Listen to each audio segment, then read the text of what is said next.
Welcome to Midnights with the Lizard Wizard, a podcast where Yael Midnight and I, Noel Midnight, listen through the entire King Gizzard discography from start to finish.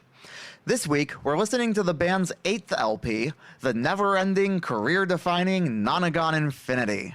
Theme music recorded by Beautiful Trainwreck.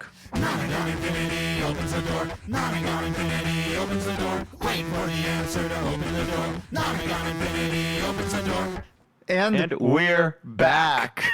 Yael, this week we got to listen to Nonagon Infinity, the second career-defining album from King Gizzard and the Lizard Wizard. And honestly, you know it's the second career-defining album from them because in the album art, they use the album art from the first one.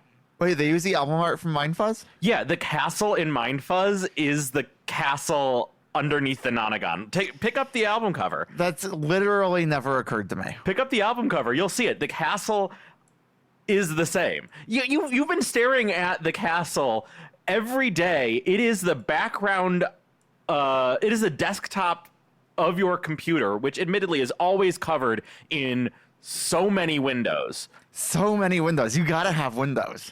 But beneath all of those windows is the castle from Mindfuzz. Sure. Just in red sky this time with Nonagon Infinity written over it. It's harder for me to notice the difference because I can see red and green, whereas you're just looking at it and you're seeing the castle both times. I actually just read it.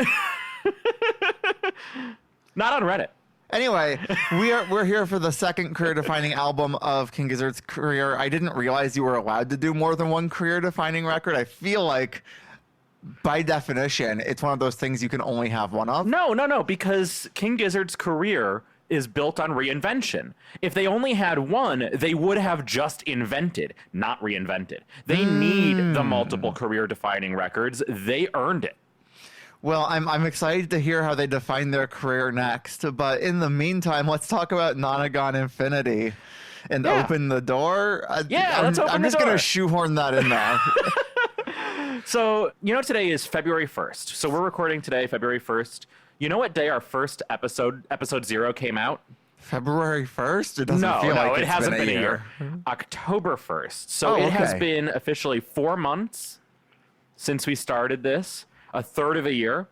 And that's gotten us through how much of their discography?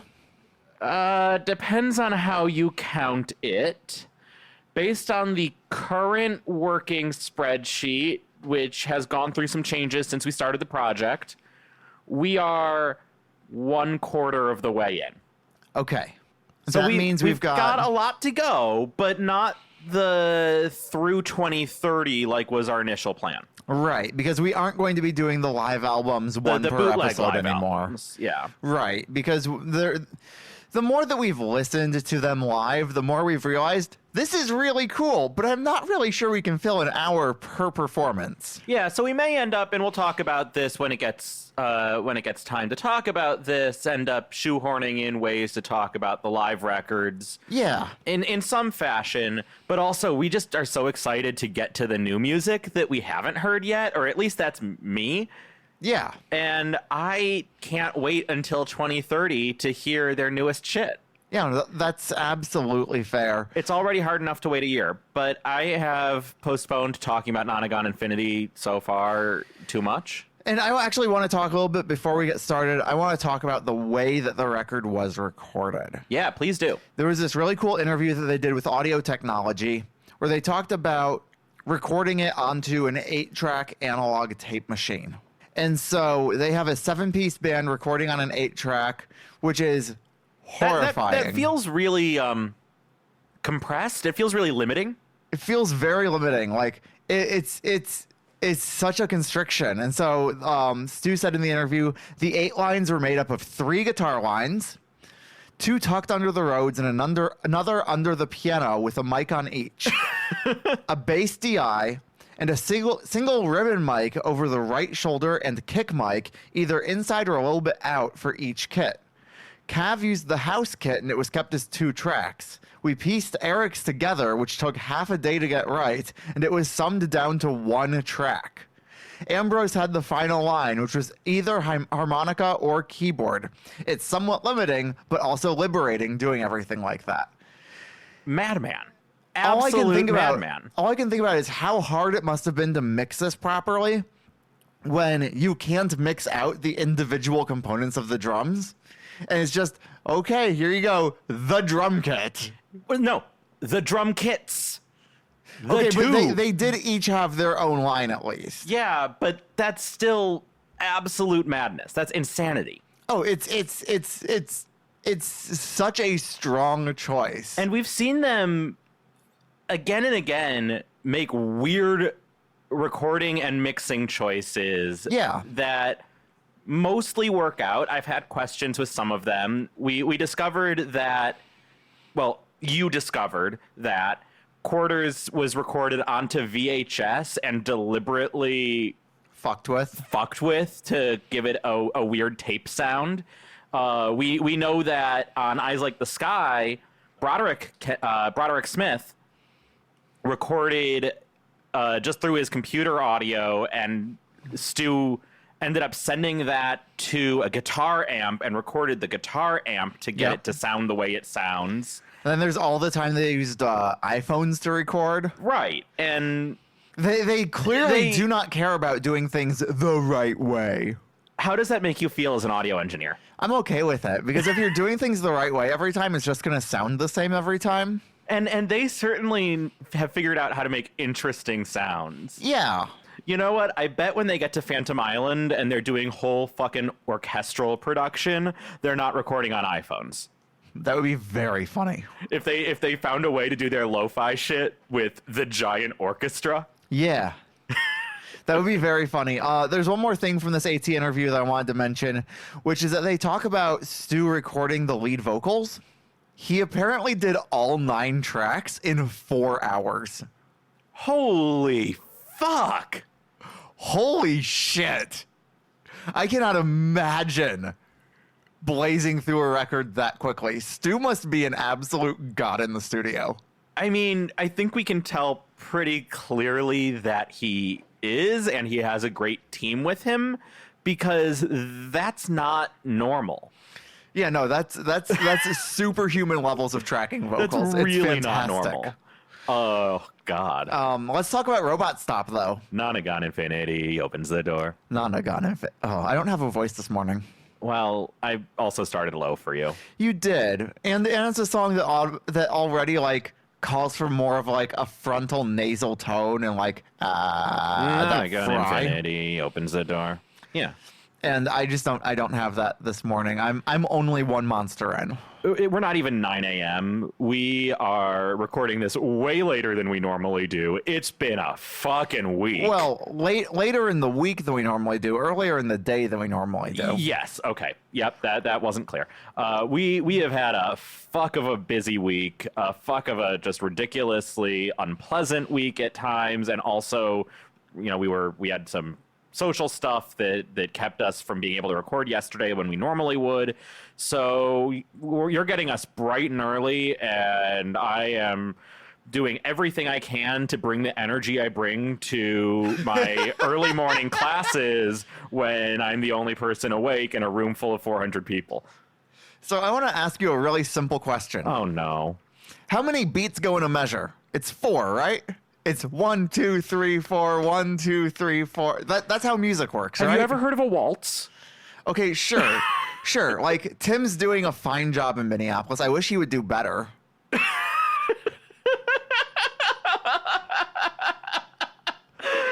God, that's a dumb joke.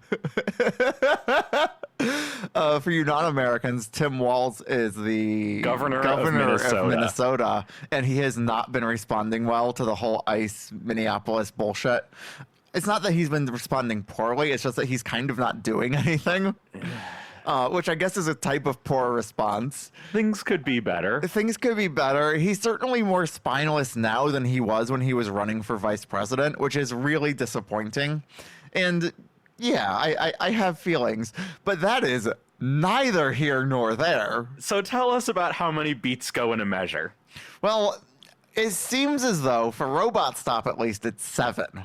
Yeah, 7 beats. 7 beats. 1, 2, 3, 4, 5, 6, 7. 1, 2, 3, 4, 5, 6, 7. 1, 2, 3. I mean, I was not on time. No, but like it's still fine. Yeah. Like it's we're in 7/8. We're in an odd time signature, and apparently we see a few time signatures on this album. We see more than a few. Yeah, we see a lot of 7/8. We see 5/4. We see 11/8. Yeah, and I'm so, sure there are bars of normal fucking NAS 4/4 in there somewhere. Yeah, we've I seen don't a actually lot. think there's any waltz sections. I don't think so either. We've seen a lot of like standard 4/4 from the band up till now. We've seen a little bit of 5/4, but we haven't seen them go all in on time signature changes until now. Yeah, and that's really fun. I have been watching some live shoots of the band playing songs from Nonagon, and it's really, really fun to watch the crowd dancing to any of the music that's in odd time signatures, because they're almost in time, except they're not. Yep. And it's great. It's so much fun to watch. I love watching people struggle to dance to odd meter. We got to get you to a mathcore show. No, we don't. We really, really don't. Well,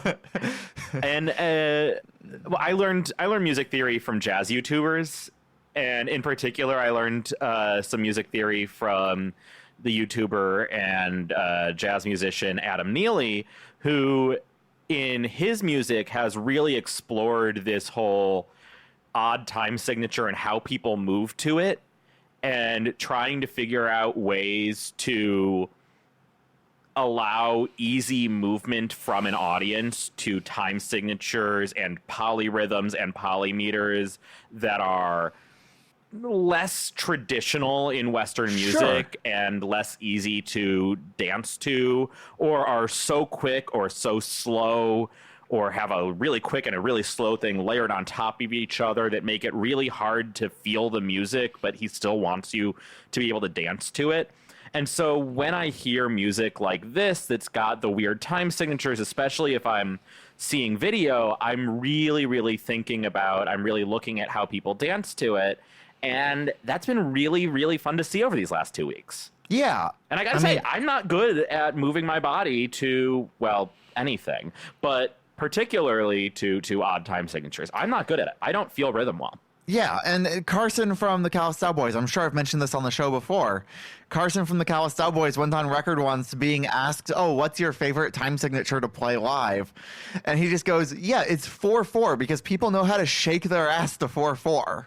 And I think we see that right now with King Gizzard, where we see the videos of them performing Robot Stop, and we see the audience going, yeah, yeah, yeah, yeah, yeah, yeah. Yeah, it's all the little hiccups. Yeah. It's great. I love it so much. This is a song about being burnt out from touring, right? That's my understanding of it. It sure sounds like it's a song about how burnt out he is from touring and how he, is doing this for all of his fans. We have a name for the fan base for the first time. We're members of the Weirdo Swarm now. I think we're officially joining the Weirdo Swarm now that we've gotten to this record. Yeah, I even got a patch to put on my jacket. That's not a joke. Yeah, we have a new slip mat for our turntable. That's Nonagon themed. I got a new desk mat for my desk that's Oddments themed. I got a patch. Have been annoying every single friend of ours with King Gizzard, and these are people that could very well be listening to the show but choose not to, because I think in part we're going to annoy them with all of this stuff anyway. Yeah, right. There's no reason for them to listen to the show because they get it from us firsthand. And worse, since we can't really talk to one another about this music, we have to talk to other people. Yeah, our poor girlfriend gets the brunt of that. Thank God she's a drummer. Yeah. I have a question for you. I have an answer. So we've got the lyrics, cold static overload. Yeah. What does that mean? I think he's just talking about robot shit. Okay. I'm okay with that. Yeah, it's not a phrase I've ever heard before in my life, and Genius didn't really have a description of what that specific line. I think he's overloaded and robots, machinery, static. Sure. I don't know.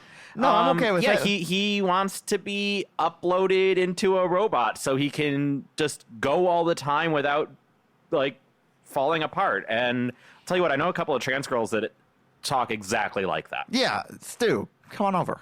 I Just like take the shot. In the verses, he's constantly hinting that like all of this work is going to eventually end in his death. That's what I'm interpreting the specific line of "my coffin's all I see lately. Robots stop." Yeah, to me. it really does seem like things just need to come to an end. And did he take a step back from touring or the studio after this record? It's my understanding that after this record, they took like a 5-year break and they didn't do anything else, and they really just let us all breathe and really like soak in what this record was doing. Okay, so it wasn't the case that the year after they released this album, they released 5 more albums. Well, no, that would be insanity given that they're already about to die from cold static overload. So, yeah.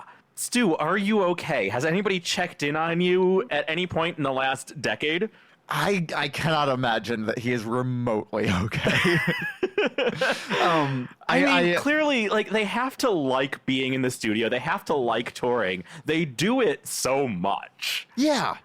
I really like, I mean, Stu even talked about it to ATO Records in March of 2016. He commented, "The song's about feeling overworked, like a bit of a robot that's just going to crash and die or something. But you get yourself up and do it again, and you robot on, and you're all right." Like, okay. I really hope you're okay, Stu. And I know this is 10 years on. I really hope you're okay, Stu. Yeah, and I want to thank Timeland is Wacky again for compiling so many links and resources on kglw.net. Yeah, That site has super been- helpful. Oh my Invaluable god, for us. especially for a record like this that's so fucking dense. There's so much going here. on. There's so much here, and both the music and the lyrics are dense, and I don't always agree with every individual interpretation from any particular source. Sure, like Genius clearly has some stuff wrong. Yeah, and I really appreciate how much work the Weirdo Swarm has done putting together links to interviews, links to live shows, tapes, everything that exists out there in It's the all the world stuff. of Giz that makes this podcast possible and makes it easy for somebody coming in 2025, 2026 who had never heard the band before September of last year to get into it the way that we have. Like, Yeah, it's all the stuff that, like, if I were following the band today, it's the interviews that I would be reading. It's the clips that I'd be finding on YouTube. It's everything that, like, you need in order to feel like you're there in the moment experiencing the record. and that's just As it not came something that's easy to find for really any project that doesn't have fans as Rabid. absolutely devoted and insane as this one. I am concerned that when we finish King Giz and we move on to the next artist, should we do that, that we're going to be, like, extremely disappointed that we don't have a resource as we'll good as have- KGLW.net. We'll have gotten used to the fervor We're gonna have to do of the Weirdo Swarm. We're gonna have to do actual research. Oh no! How awful. Everything We'll see on what this, happens after this show. Everything on this record is saturated to hell. One thing that I learned from that interview with Audio Technology is that right before recording this record, the band got Sound Toys' like plug-in bundle. And so it's just a ton of plugins from Sound Toys, including a saturator called Decapitator, which we hear all throughout this record. Everything is like turned up with this analog distortion. It feels like really almost bright, but it's so dark, and it's just this beautiful distortion throughout the entire record on everything. You hear it especially in the drums. You hear how it's slightly fuzzy, slightly crackly. It's got a little bit more grit to it than what you would expect, and that just makes the entire thing cohere in a really cool way, and I fucking love that. It's so cool, and they're doing everything so densely. Every single sound that we hear seems like it's doubled in some way between instruments. Because if there's a vocal, it's either doubled by the guitar or the bass. And it's so close, it's so tight. It makes it honestly really challenging as you're listening to it for the first 2, 3, 4, 5 times to actually pick apart what's happening in the songs because everything is so densely layered, which is wild with only an 8-track. Right. Just absolutely insanity. It feels a lot like modern metal production in a lot of ways. Like, I wouldn't call this a metal record, but like the production is clearly stealing from the genre. And it's this modern wall of sound that you wouldn't think is possible given the way that they recorded it. Like, it's so technically Phil Spector impressive. would be proud. Phil Spector would be proud, but let's not talk about him. Phil Spector, you're canceled. Phil Spector, you're fucking canceled.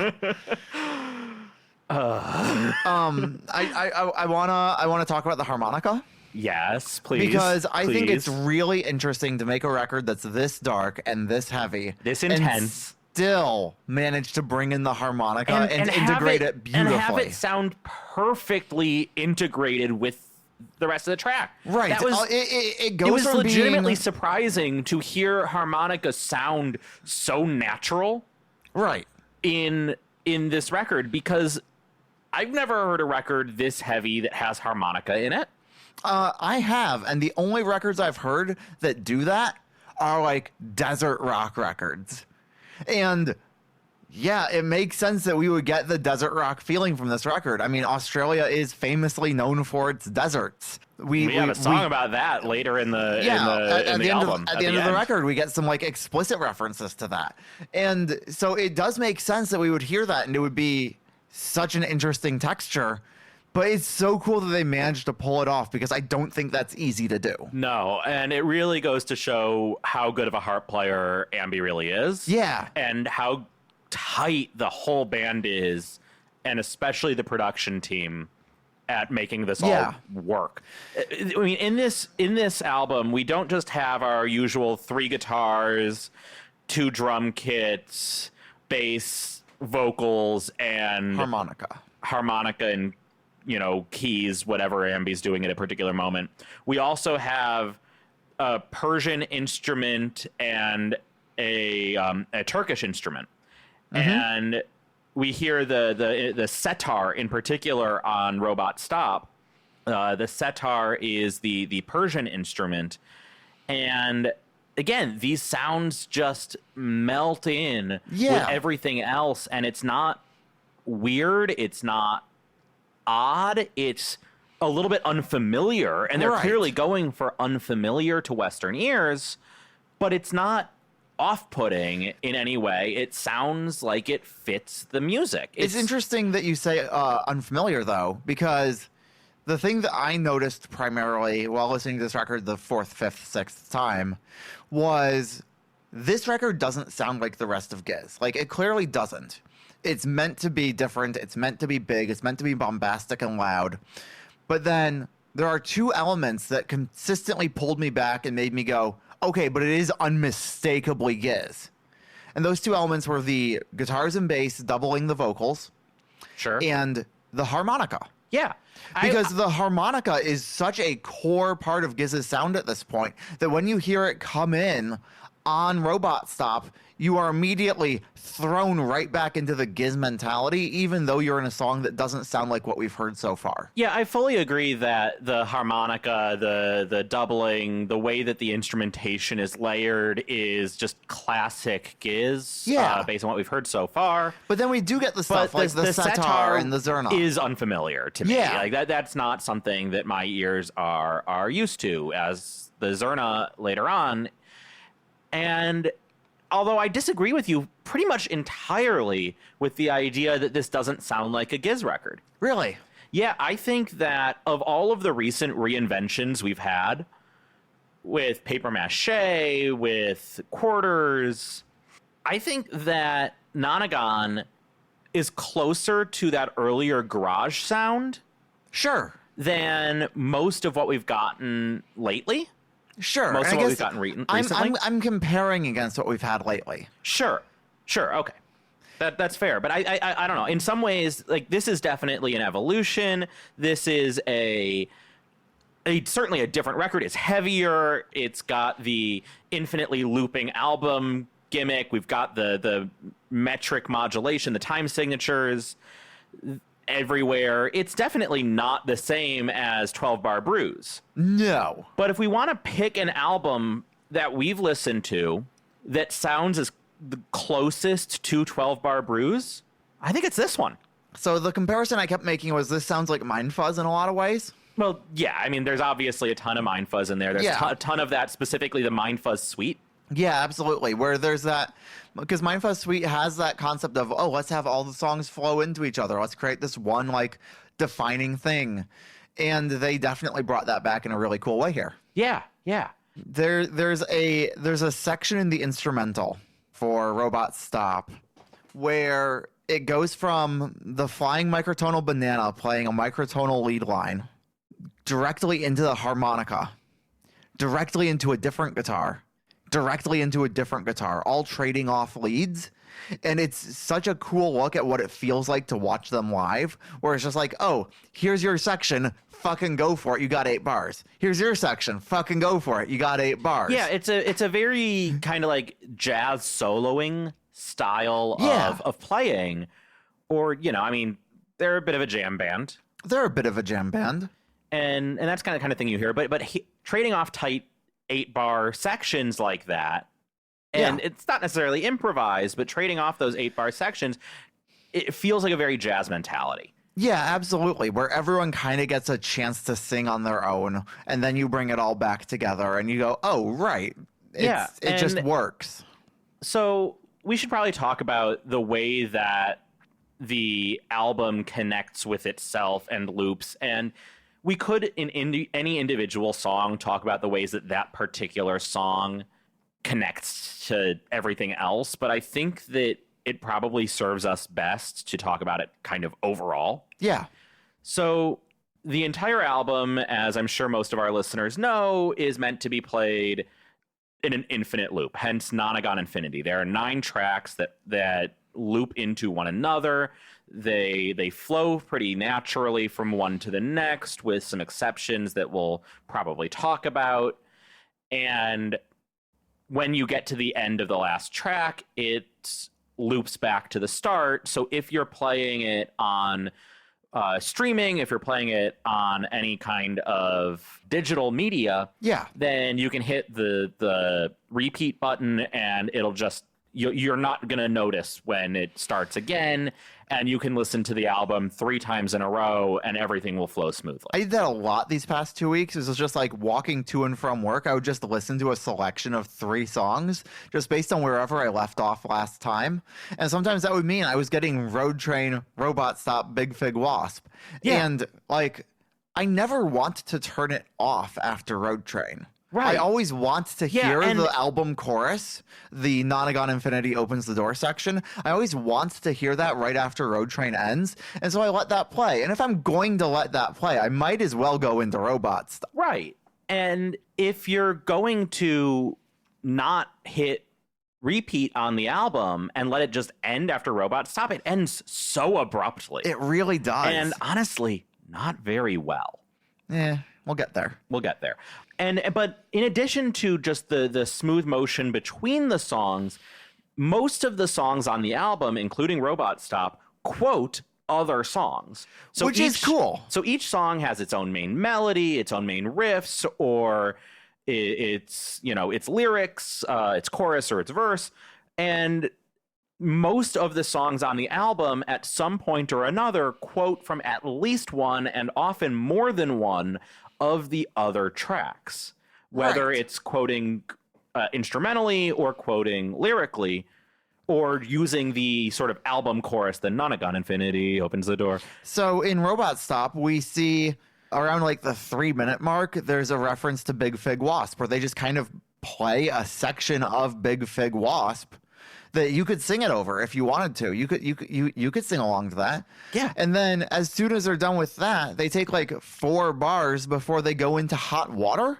Yeah, which isn't a Nonagon Infinity track, but it's quoted pretty heavily in Robot Stop. Which album is that? Is that Mind Fuzz? That's Mind Fuzz. Yeah. And so you've got them tying that link right back to Mind Fuzz, where they're saying, okay, look at this thing that we did before. This album is connected to what we've done before, and everything in this album is connected with each other. Yeah. If you look at the Nonagon symbol, right? This is pretty obvious, but the Nonagon symbol, every corner of the Nonagon, every vertex of the Nonagon has a line I connecting don't know it. what a vertex is. That's why I said corner before I said vertex. I defined it for you, you bitch. Love you. Love you too. Every vertex of the Nonagon has a line connecting it to every other vertex of the Nonagon.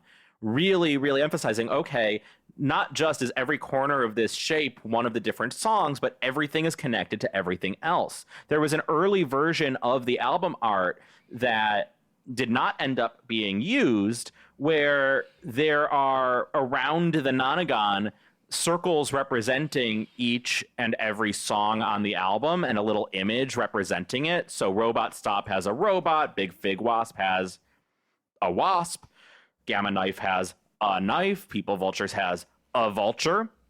Mr. Beat has just like audio what is that called? Like two notes, or what is it? No, it's the waveform. The waveform. of the audio from the track. Evil Death Roll has a gator. Invisible Face looks like it's kind of like just a starry field. And Wawa has a devil. Robot Train has an internal combustion engine. Yeah. All around the Nonagon itself.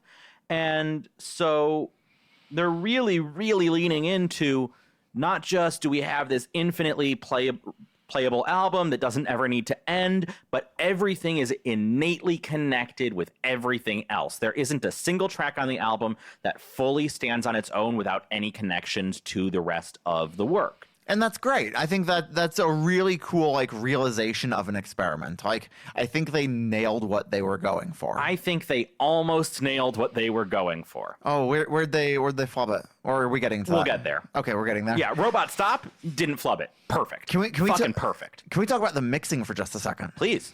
I was reading in an interview, I don't remember which one, that Stu had brought in Michael Badger, their mixer and one of their producers.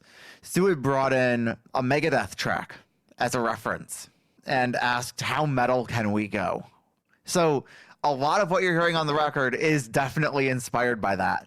And then he asks, how metal can we go? And then Michael delivers a mix of Robot Stop, and he commented, when I sent it to Stu, he said, I need to listen to that again.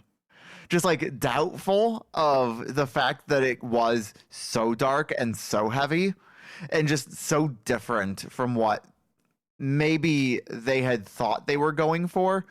But ultimately it became the sonic texture of the entire album. And the sonic texture of the album is just so cool. So that's all I have about the mixing at this moment. I'm sure I will have more. So let's flow right into Big Fig Wasp. Big Fig Wasp. I'll say that this is the cleanest transition in the entire album. Oh, it's such a seamless transition. You don't notice it's happening. By the time you've noticed it's happening, it's too late to press pause because you're already going to in it. listen to Big Fig Wasp. It's such a problem when you leave the album on loop because you know you want to get into Robot Stop, and then as soon as Robot Stop's over, you don't know you want to get into Big Fig Wasp. But you are already there, so you might as well. Yeah, no, that is the most seamless transition in the entire album. It feels impossible to me to listen to Robot Stop without listening to Big Fig Wasp. And I know live they do not always play Big Fig Wasp after Robot Stop, that they often these days go Robot Stop into Gamma Knife. But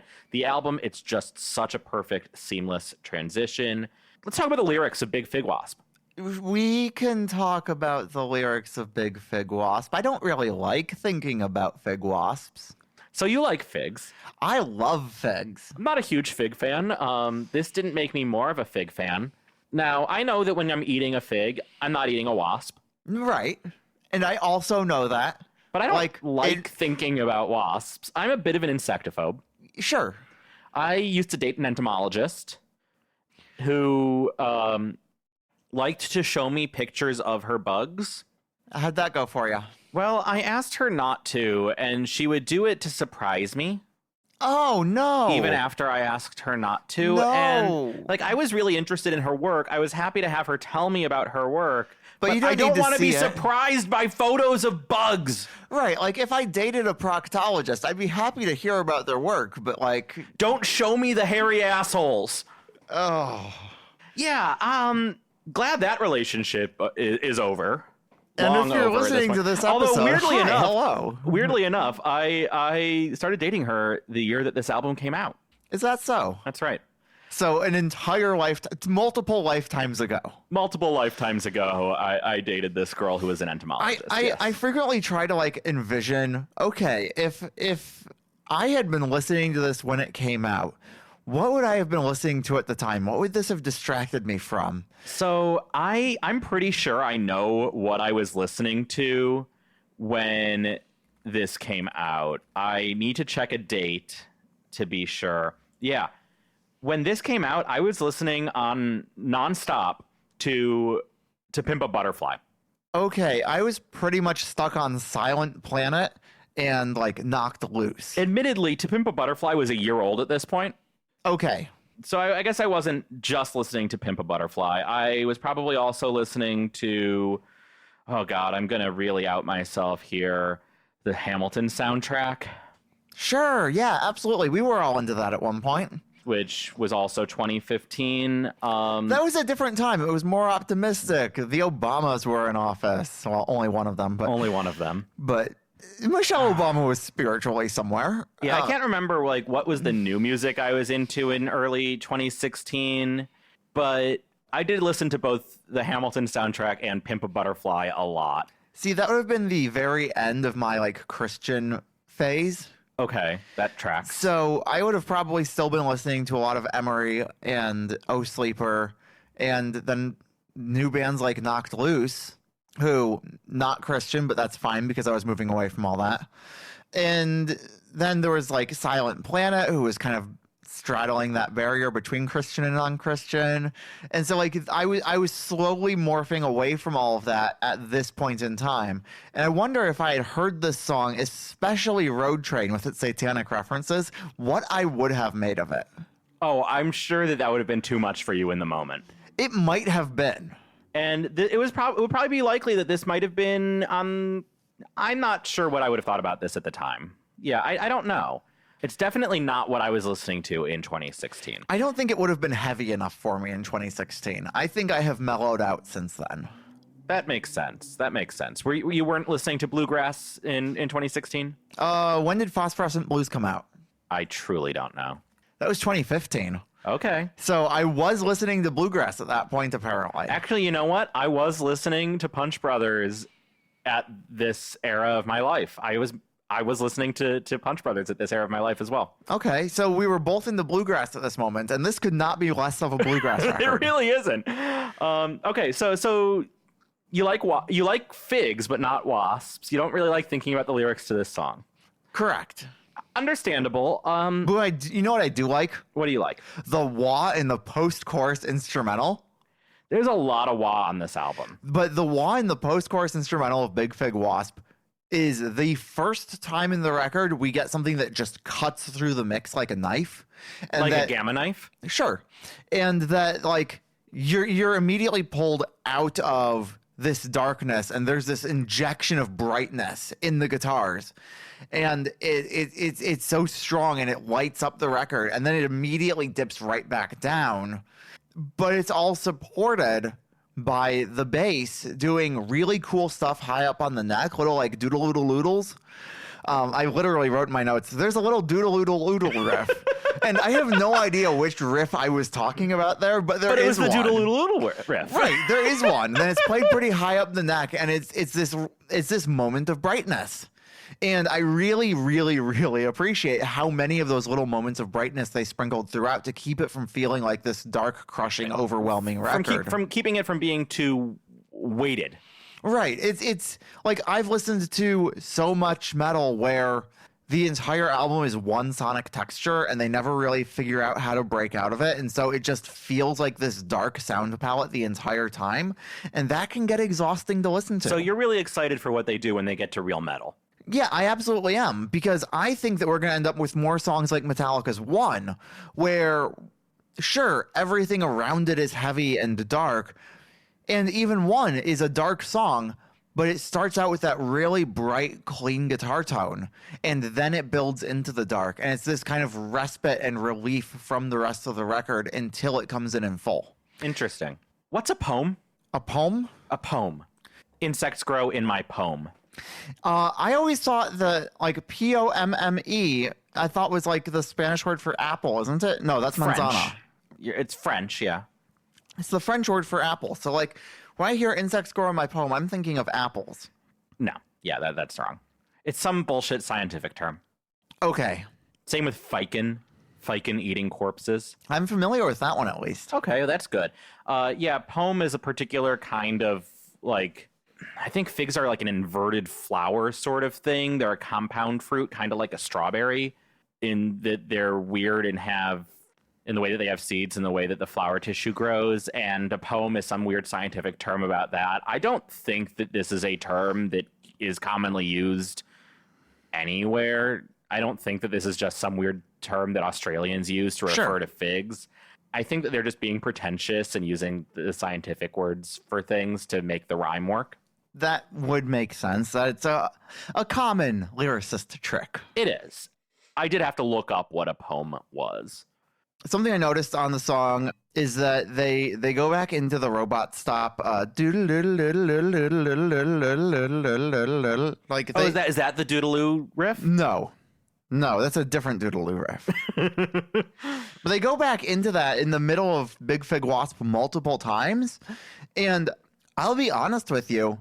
I think it is almost disingenuous to have Robot Stop and Big Fig Wasp separated out as different tracks. I almost think it should be one track with a slash in the middle, Robot Stop / Big Fig Wasp, similar to Green Day's Holiday and Boulevard of Broken Dreams. Yeah, I think that that's totally fair. In a lot of ways, I would probably categorize this album as Robot Stop through People Vultures, then Mr. Beat, then Evil Death Roll through at least Invisible Face. I think it's Evil Death Roll through the end of the record. I think you could make an easy argument for Evil Death Roll through the end of the album. Which would then... Right. So we are going to end up having to talk about Mr. Beat at some point. Oh, yeah, we'll talk about Mr. Beat. Not quite yet.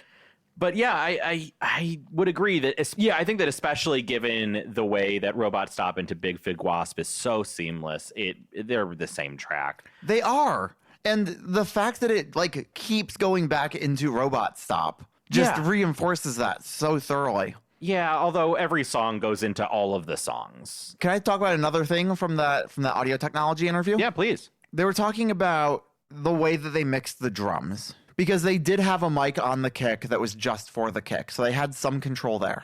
And they're talking about how they were really obsessed with the authentic and old school ways of doing things for a long time.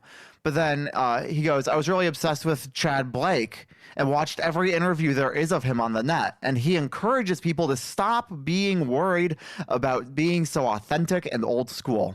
And if you think you need some bottom end in the kick, then mix in a sample. It puts a little thud in there to make the kick really pump through. And so they did that. They put in a sample along with the kick so that it's got that extra oomph and that extra punch, which is something you see all the time in metal, which, I mean, you'll see entire metal albums where there's not an authentic kick on the record and it's entirely just the samples, because they found out that doing samples for the kick is just a way to get a lot more consistency and punchier low end that you can't really get with a mic without really being involved in the mixing process and making it a lot of extra work. You want to know why the old school was the way that they did things when it was in vogue? Because that was the way you had to do things. Right. And if they could have used more modern techniques, I bet most of them would have. Yeah, that's the thing that I was saying. Like, even while we were listening to Aqualung earlier this week, like, it sounds like the 70s because it's from the 70s. If you were to make it today, I think a lot of those production choices would be vastly different. And I'm curious to know what that would sound like. I don't think it would necessarily make the album better, but I do think it would make it different. And I want to hear that alternate universe. Yeah, I think there would be differences, both subtle and larger. I think that overall, right, it would probably be pretty similar. I mean, it's hard to say because all of the music production that Jethro Tull was doing back in the day and that every other band was doing back in the day and every other band does now is based on what they're listening to from their peers, from their contemporaries. And if everybody else was using different techniques, Sure. right, that's a lot of new material to work with and to be inspired by. I love the natural progression of techniques and of abilities that we have in music. I want to hear the 70s sound like the 70s. I don't want a 70s album updated to use modern production techniques and hear what it could sound like today. It was in conversation with the music of the time. Yeah, sure. I want to hear it just as an experiment, not necessarily because I think that's what it should be. Yeah, as a curiosity, absolutely. Yeah. But it was speaking to the music at the moment. It was speaking to the people and the culture at the moment. And I think that while absolutely they were likely to use, they likely would have used more modern techniques if they had them, they didn't. And that's also really important. You know what I could do? But it just means that the people now don't need to lock themselves into the techniques that were before. You know what I could do? I could take Aqualung and just put it into Suno. No. And say, update the production. No. Noel, you're canceled. Gamma? Gamma. Let's talk about Gamma Knife. All right. So I'm going to start off by saying that with one particular exception to what I'm about to say, this is one of my least favorite songs on the record. And I know that's an unpopular choice. Interesting. Tell me more. I think that, well, the exception isn't another song. The exception is the drum solo is so fucking cool. The drum solo is really cool, and we will get to that drum solo. Most of the song just didn't do as much for me as the rest of the album. Can I ask you a question? Yeah. Do you give a shit what a Gamma Knife is? Yeah. You do? Like, not as far as interpreting the song, but like... I can't bring myself to give a shit. As soon as I saw it's not really connected to the song, I went, thank God, it's not my problem. I don't know. I just tuned out. I feel like it's interesting to know a Gamma Knife is a medical tool that is able to target small areas of the brain with radiation. It's a neurosurgery tool that's saved countless lives. I don't think it matters for anything about the song, but like, I'm happy I know that. Sure. Okay. I like knowing things. It seemed to me that the song is about desiring youth. Is that? Yeah, I think so. Okay. It's not as clear what it's about as most of the songs on the album. Robot Stop, Big Fig Wasp, People Vultures, Mr. Beat, Road Train. These are all songs that are really obvious what they're about. Gamma Knife, less so. Yeah. Gamma Knife, it's a good song. It was one that made me immediately think of Mind Fuzz. Sure. Which isn't surprising. They brought back producers Michael Badger and Joe Cara, who were both on Mind Fuzz and have done other records with the band as well. But like, we've got that same production team coming back. And I think that really shapes the record. I don't know. I thought that this was a good song. This is one of my favorites on the record. It's certainly a good song, but the only part of it that really elevates it for me is the kick-ass drum solo. Okay. Not the low gamma hits. I like the low gamma hits, but unfortunately, I have a weird association with them. Oh. So when I was in graduate school and I was taking an econometrics class, I had a professor who was from Australia. Now, listener, I want you to really internalize that whenever a story starts with "when I was in graduate school," it's not a happy story. It's a sad story. You should be priming yourself to feel weight and heaviness and darkness in your soul, because that's the experience of grad school, to my understanding. That is the experience of grad school. And worse off, this was the first year of grad school. Oh, back when you're so bright-eyed and bushy-tailed. No, back when everything is hard. Okay. First year is notoriously difficult. I was taking an econometrics class in my first year of graduate school with an Australian professor. And in econometrics, you use a lot of Greek letters. Yes. Right? It's a math class for all intents and purposes. Right. And you basically sound like a Gen Alpha kid, the way you're using Greek letters all the time. Sigma Skibbity Riz. Exactly. Ohio. I have no doubt that all of that is at least 3 years old. I can't keep up with the Gen Alphas. No, I try not to. I can't keep up with the Gen Z.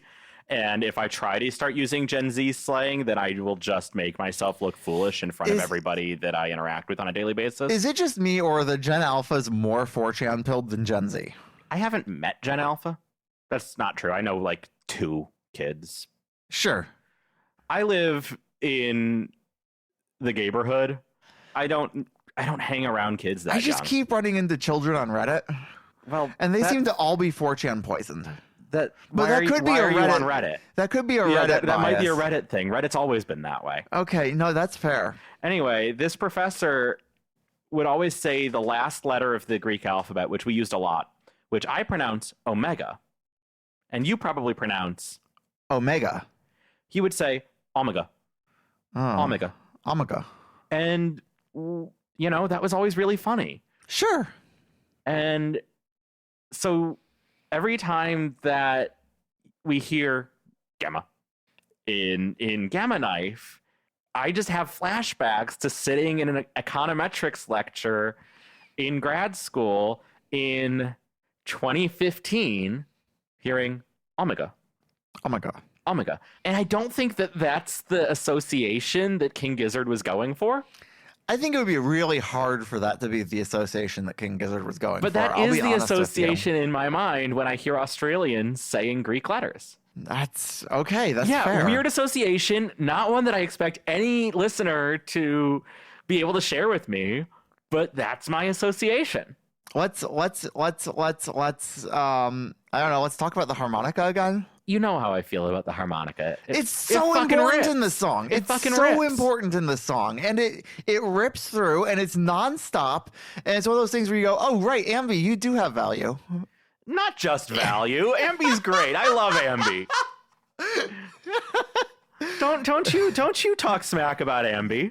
And then we go into a tease of people vultures, which at this point is, I mean, it shouldn't be surprising to any of you that we're teasing the next song within the song. We've always done that. Yeah, this record is so self-referential. And then this is the album where I've come to realize why Giz fans are the way that they are. Oh, yeah. Like, I was getting into this band before we got to Nonagon because this project kind of forces it. This podcast kind of just forces you to get really in-depth and involved. Yeah. But this is the album where I see how y'all, the Weirdo Swarm, are the way that you are.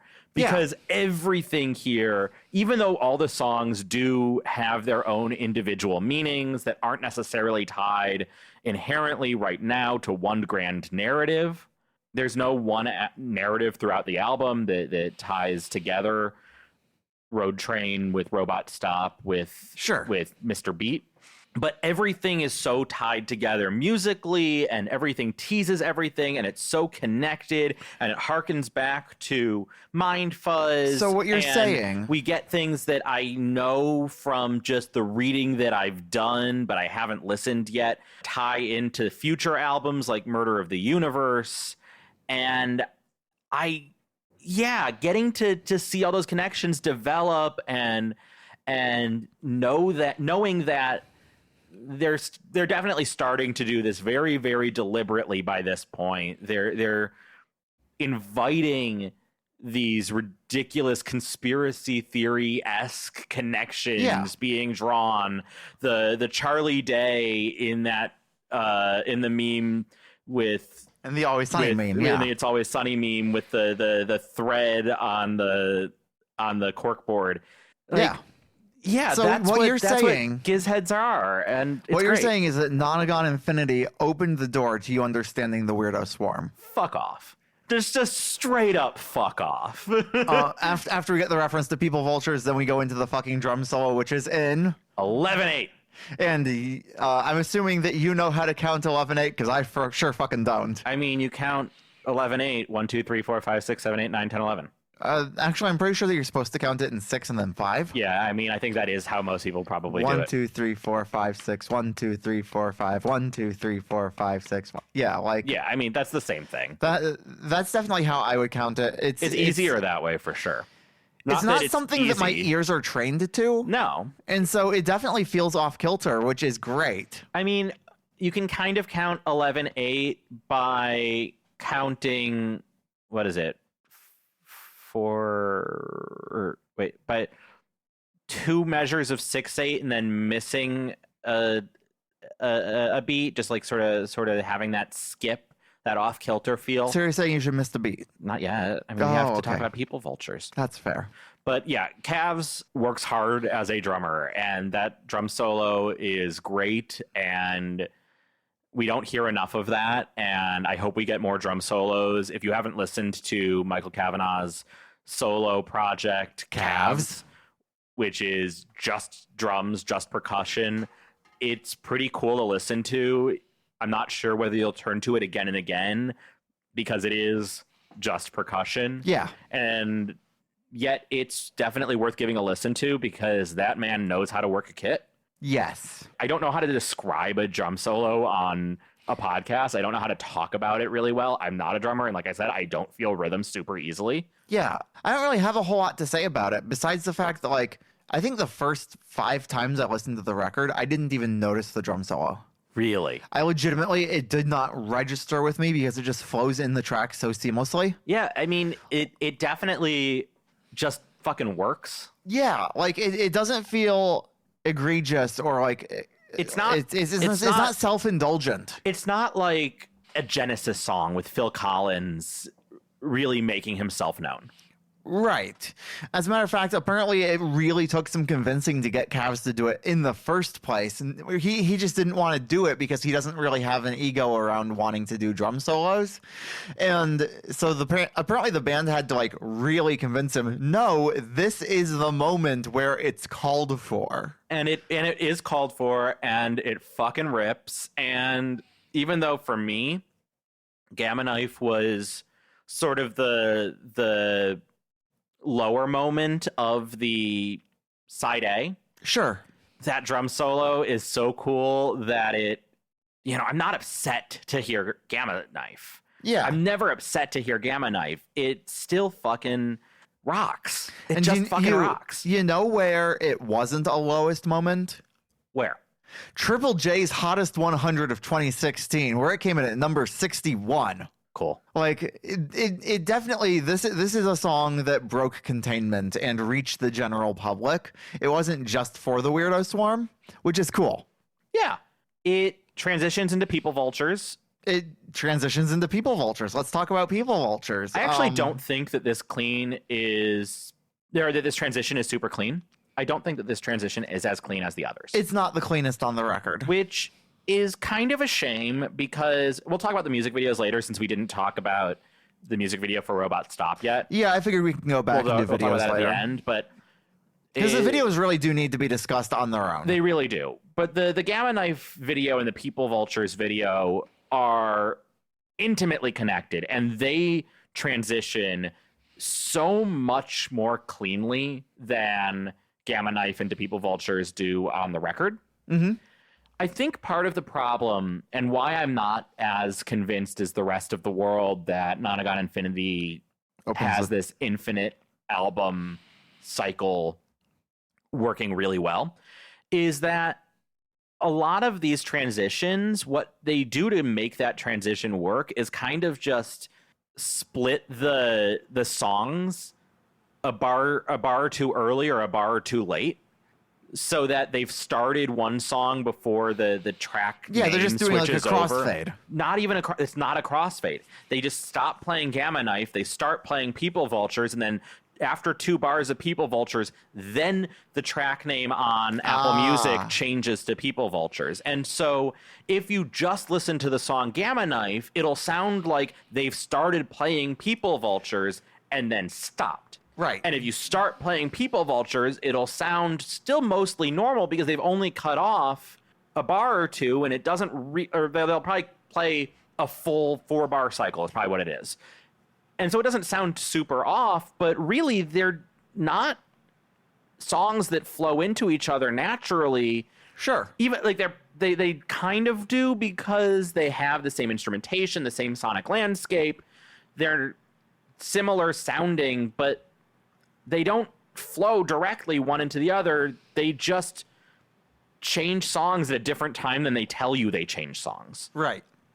And if you listen to it on the vinyl, or if you listen to it without paying attention to the name of the track on wherever you're playing it, they do sound like different songs. Sure. You do notice this transition in a way that you didn't notice the transition from Robot Stop into Big Fig Wasp. Yeah, no, I absolutely agree with that. Like, this is a distinctly new song. Yeah. However, fucking love People Vultures. I really like People Vultures. The thing I don't like about People Vultures is apparently it ties into, like, the story of Hantayumi, or however you pronounce that. Hantumi, yeah. Hantayumi. I mean, I don't know. I haven't heard the other albums. And I don't care about that at this point. Like, maybe once we've listened to Murder, I'll care. I mean, I know that it tied in, but I wasn't listening to it for the tie-in. I was listening to it for the song that it was about the fans. It was a song. It's a song much more like Robot Stop, where it's about the relationship between the band and the fans. And Yeah, absolutely. when you listen to it for that, you don't notice that it has anything to do with Hantumi if you haven't listened to Murder of the Universe. I read that it was connected, and I was able to ignore that because how the fuck am I supposed to know? And if I were hearing this song for the first time in 2016 and Murder of the Universe hadn't come out yet and nobody could write about it yet because they've never heard the name Hantumi, nothing would be off about that.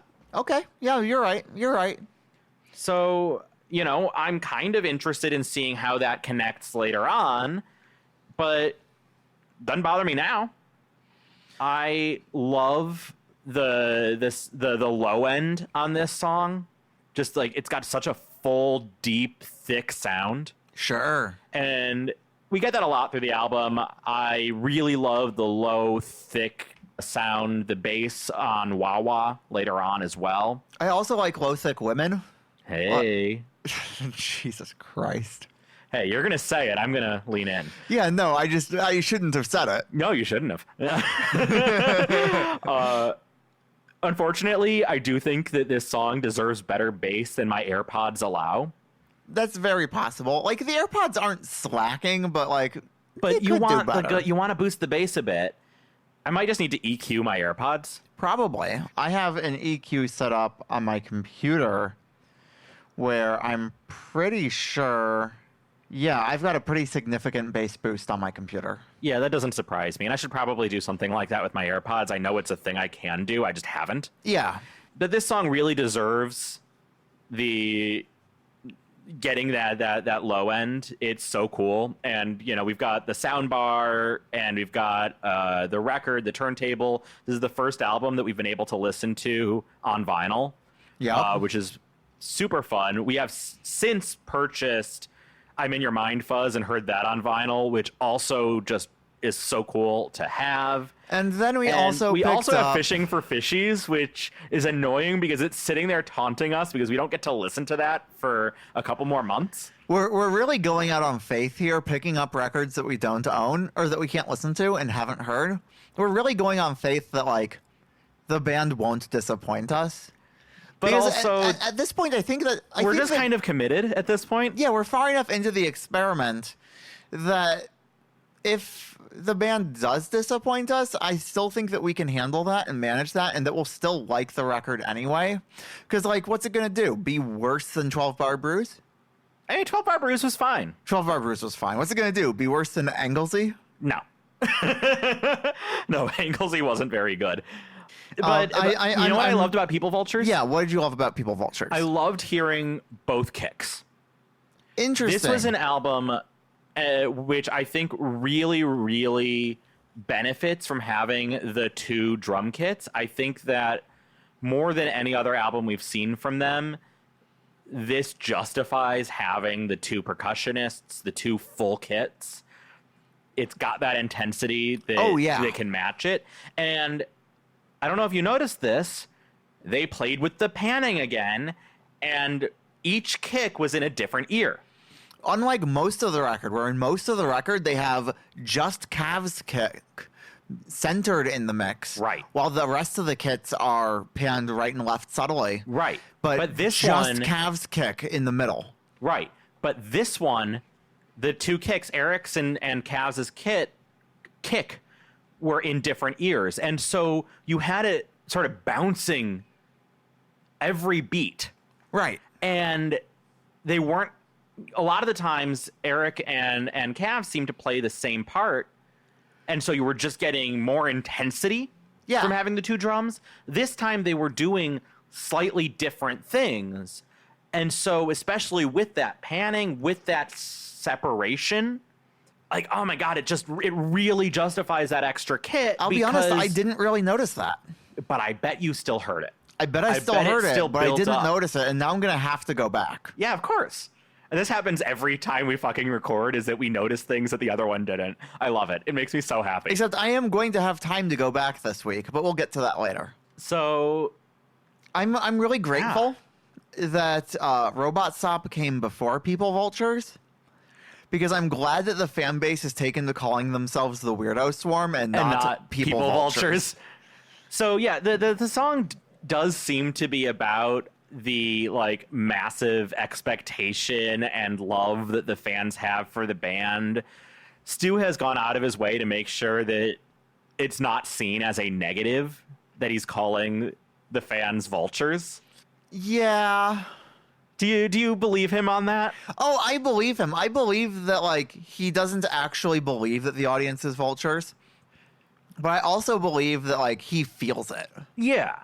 Yeah. I think like the nice reading of what it means to be a people vulture, I think, is just like waiting with bated breath and expectation for the next thing that they'll do. It's saying that the fan base has gotten kind of parasocial in the way that you and I are being parasocial in this moment. Fuck off. We're not parasocial at all. What have we done that's parasocial? Try to cancel Stu? So many times. I mean, I'm not offended by the idea of being a people vulture here. Sure. I don't know. I'd rather be the weirdo swarm. I don't know if you saw this in your research, but when the lyric video was initially posted, the band posted on Facebook along with it a little like blurb, which is wild. I'm just going to read that off. They said, "Our blue planet is parched and cracks are forming underfoot, and the sweat drips from our collective temple onto the citrine sand, and a feathered doom encircles us from above, and there's a pulsing in our breast telling us there ain't nothing any mere mortal can do when the sun retreats and blackness sets in. Call upon God to deliver us from our peril." Okay, so they're going with a more environmental read in that blurb. Yeah, when they posted the lyric video to Facebook, and the lyric video is fine, but everything else I've read suggests that the people vultures are the fans. yes. And So I guess apparently there is a double read if you really want it. Yeah, and I guess if the people vultures are the fans and the dying and like ready to pick off the dying earth, that means that Stu is saying that he's God? I'm okay with that. Yeah. Well, there's your parasocial. Call upon God to deliver us from our peril. Okay, Stu, what can you do on the next record? Jesus Christ, Noel. Well, they're bigger than Jesus, you know. Well, no, that's not... Well, let's see. Who's got more Spotify listeners? Almost certainly Jesus. Well, at this point. So that brings us to the end of side A. And what a side A. It also brings us to an hour and 10 minutes. Oh, God. So we now have to do the back half of the record, and hopefully we can do that in less than an hour and 10 minutes. Because let's be honest, we've talked about the overarching record at this point. We don't need to do that anymore. Yeah, that was a big chunk of the time. And I don't have nearly as much to say about some of these songs, especially Mr. Beat. It's a song in 7/4 and 13/8. Yep. And it's a song.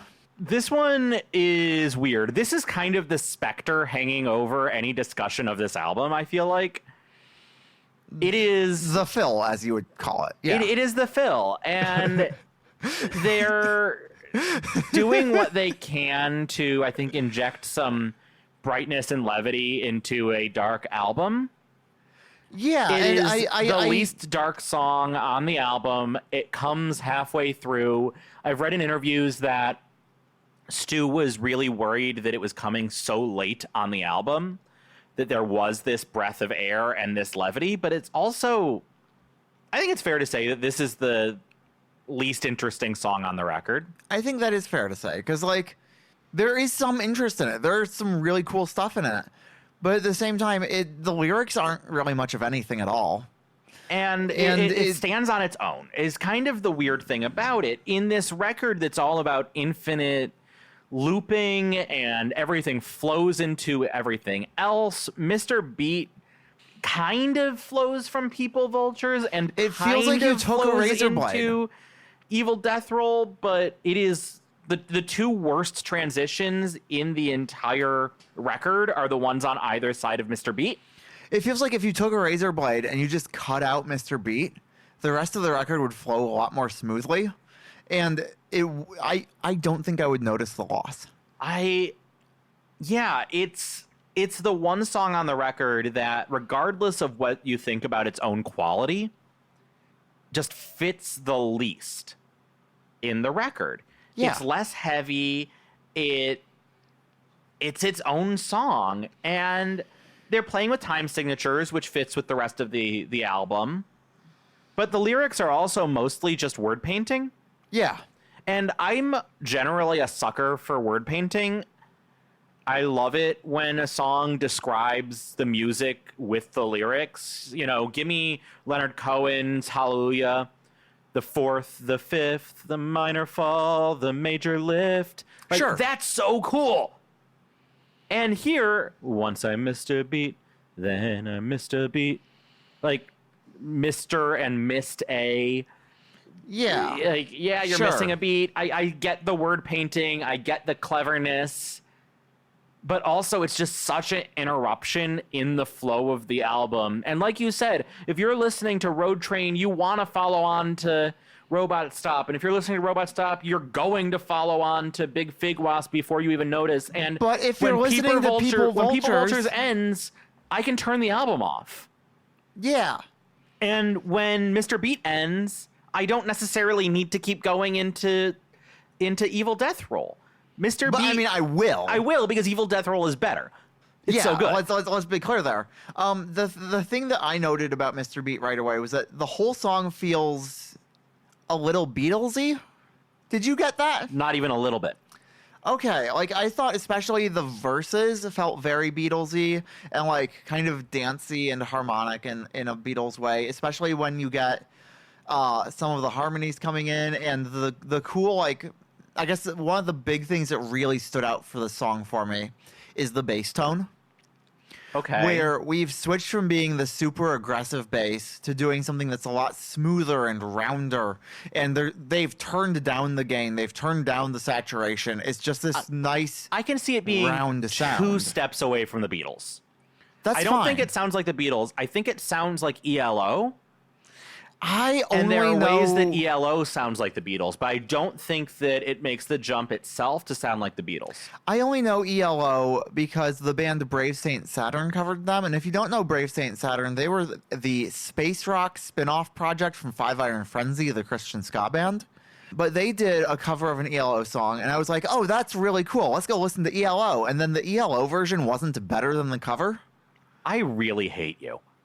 I truly despise you. So I haven't listened to much ELO. Well, ELO is great.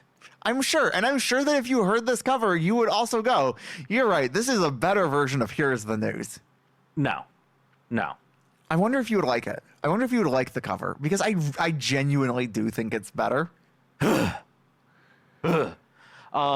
yeah, I could kind of say, happy days seem so absurd. Lightning, that's unlikely. Heard. Yeah, okay, cut that out. It's not. I can cut out anything you want, babe. Yeah, I'm not cutting that out. I know. I just mumbling it specifically so that you have to, because it makes bad radio. I can get you to cut out anything I want by just mumbling it and making it really bad. Yeah. Or by just talking over me too much. Yeah. Yeah. But I really don't think it sounds like the Beatles. Anyway. Okay, that's fine. One of the things I really liked about the song is that the bass is what's pairing the vocal most of the time, not a guitar or a harmonica or some other bullshit like that. And most of the time it's been the guitar. Yeah. But it's the bass that's doubling the vocal now, which kind of really emphasizes the bass in the mix. You hear the bass so much more because the vocal is drawing your attention to it. And I thought that was really cool. It's something we don't get to see very often. I liked it a lot when I first heard the song on my first listen because it was one of the most approachable songs on the record if you haven't heard the record in full before, because it's the one that stands most on its own. Yeah. But the more and more I listened to the album and the more and more I saw the connections between everything else and understood the meanings behind the rest of the album and the cool sonic textures that are used, the less I liked Mr. Beat. I went the other way. I started out hating Mr. Beat, and I have come to appreciate it. Interesting. Yeah. Yeah, interesting. Just on that first listen, I was like, nope, this isn't the sonic landscape of the record. Get out of here. And then when we got into Evil Death Roll directly following it, I was like, okay, good, we're back. But like... Oh, don't get me wrong. I fucking loved Evil Death Roll. Sure. Do we just want to move on to that? Yeah. Yeah, Evil Death Roll. Evil Death Roll is the next track, and it is... Fucking epic. Let's just say that if Mr. Beat is the break, Evil Death Roll is the like sprints that you have to do after the break to justify catch up. having taken the break. Yeah, no. Evil Death Roll is the intensity. It's the marathon. It's the Anger. absolutely. It's the return of our Gizzy Gator. We get the Gizzy Gator back. Sort of. Kind of. Kind of. I'm not sure if it's the same gator. It's a crocodile. It's a river crocodile. And as we all know, gators and crocodiles are the same thing and will be used interchangeably forever. Yeah, that's right. I liked to think the first time I listened to the song that a death roll was just Stu being really into D&D. Oops. But no, it's actually a thing that river crocodiles do to kill their prey. And apparently it's quite brutal. And holy fuck, this song is brutal. This song is violent and aggressive, and I love every moment of it. There's nothing I love more on the entire record than Stu singing our future's hanging by a knife, so let's start killing things. Yeah, it's that is the most metal thing on the entire record, and it hits like a fucking road train, and it just knocks you the fuck out. fuck you. It's like a road train. Jesus Christ, Noel. It just knocks you the fuck out. It's so hot. Oh, no, it's so good. It's so fucking cool. We've got that lyrical connection to Gamma Knife. We've got just so much intensity. We have a riff from Am I in Heaven for some reason? It's so much fun. It's every minute of it, and this is the longest track on the record. Every minute of it is just pure joy. We've got organ layered underneath some of the instrumentals, which is just beautiful. I love when you get to bring in organ on a metal song because it's just... So this one's a metal song to you? This one and Road Train are the two songs that I think could be conceivably called metal. Interesting. And weirdly enough, they are two of my preferred tracks on the album. Yeah, they're the ones with the like pure aggression and intensity that I think crosses over the borderline from being whatever you want to call it. I've Hard seen rock. a lot of places call it heavy psych, but I don't think that's It's not very a good psych label. record. I've got thoughts. I've got fucking thoughts. And you know It's- what? I read an interview. Stu also has thoughts about what counts as psych. Yeah, because So- this is a lot of things. It's a heavy version of whatever it is. This But is it's an not psych. interview with Flavor Wire. The interviewer asks, you've kind of balked at being labeled psych rock. If you had to label your music, how would you? And Stu has said, essentially, they're just trying to be experimental. They're trying to do different things. They're not even necessarily making experimental music. They're just trying to experiment with music. And Right. he says, like, he can't get the psych label, and listen to Paper Mache Dream Balloon. It's late 60s, but it doesn't have effects in it. It's not psych. Right. And specifically, he says that the way that the psych label is applied in his mind is mostly a band that plays guitars and doesn't fit into an easy genre like soul or metal. if you're just not normal and you play guitar, people call you psych. I think that is semi-true, but only if you're from Australia. But Aaron, this is not a psych record, I think, kind of at all. I don't hear the psych in it. Neither do I. I would say that Float Along, Fill Your Lungs had quite a lot of psych in it. Yes, that one really did. Yeah. But I don't know. That's just not the sound I hear here. I would say that this is prog rock. I would say that this is heavy rock or hard rock. I would say that it's got some garage rock. It has I would call it, if anything, heavy garage rock. Yeah, I think that's fine. I think that's totally fair. Heavy, well-produced garage rock. And that kind of, what do you mean by garage rock then, if we're talking about well-produced? I don't fucking know. But it's I definitely don't know. not psych. That's the problem with this goddamn band is I just don't fucking know. Yeah, and I think, you know what? Genres are fiction. I think there's a lyric in this song, hanging on a knife, which people are like, oh yeah, this is a reference back to Gamma Knife. And I just want to say, fuck you, no it isn't. You can say the word knife without having it be a reference to Gamma Knife. You can, but I think it still is. I think it absolutely is. You really think so? I absolutely think it is. Can you tell me more? I think that the argument that the Gamma Knife is opening the door to Nonagon Infinity is a pretty strong one.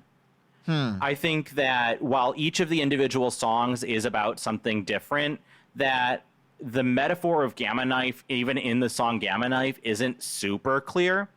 And I kind of buy the argument that I've read that the Gamma Knife is sort of is what opens the door to the Nonagon Infinity apocalyptic kind of idea that they're playing with, and it makes sense to me that history could hang on that. What else does it mean to have history hanging on a knife? I mean, I think about where we are right now in America. I would say that our history is hanging on a knife right now. Okay, but what does that mean? What is the knife? The knife is like that sharp edge of, are we going to go one way or the other? Okay, and that can't be Gamma Knife? I mean, maybe. I don't know. I'm not saying that I definitely think that that's like absolutely obviously textual. Yeah. But I don't think that it's a stretch to say that this band, which is in this album constantly referencing everything else with everything. Sure. I think that if they're using the word knife in this way, in this like hanging on a knife, this really pivotal, important object there, that's the focus point of that lyric, that's the focus point of that moment in the song, it makes so much sense to me that it would be the Gamma Knife. Okay. You know what? I'll accept it. But I do have one other suggestion for what the history hanging on a knife could be in the context of Evil Death Roll that is not the Gamma Knife. Okay.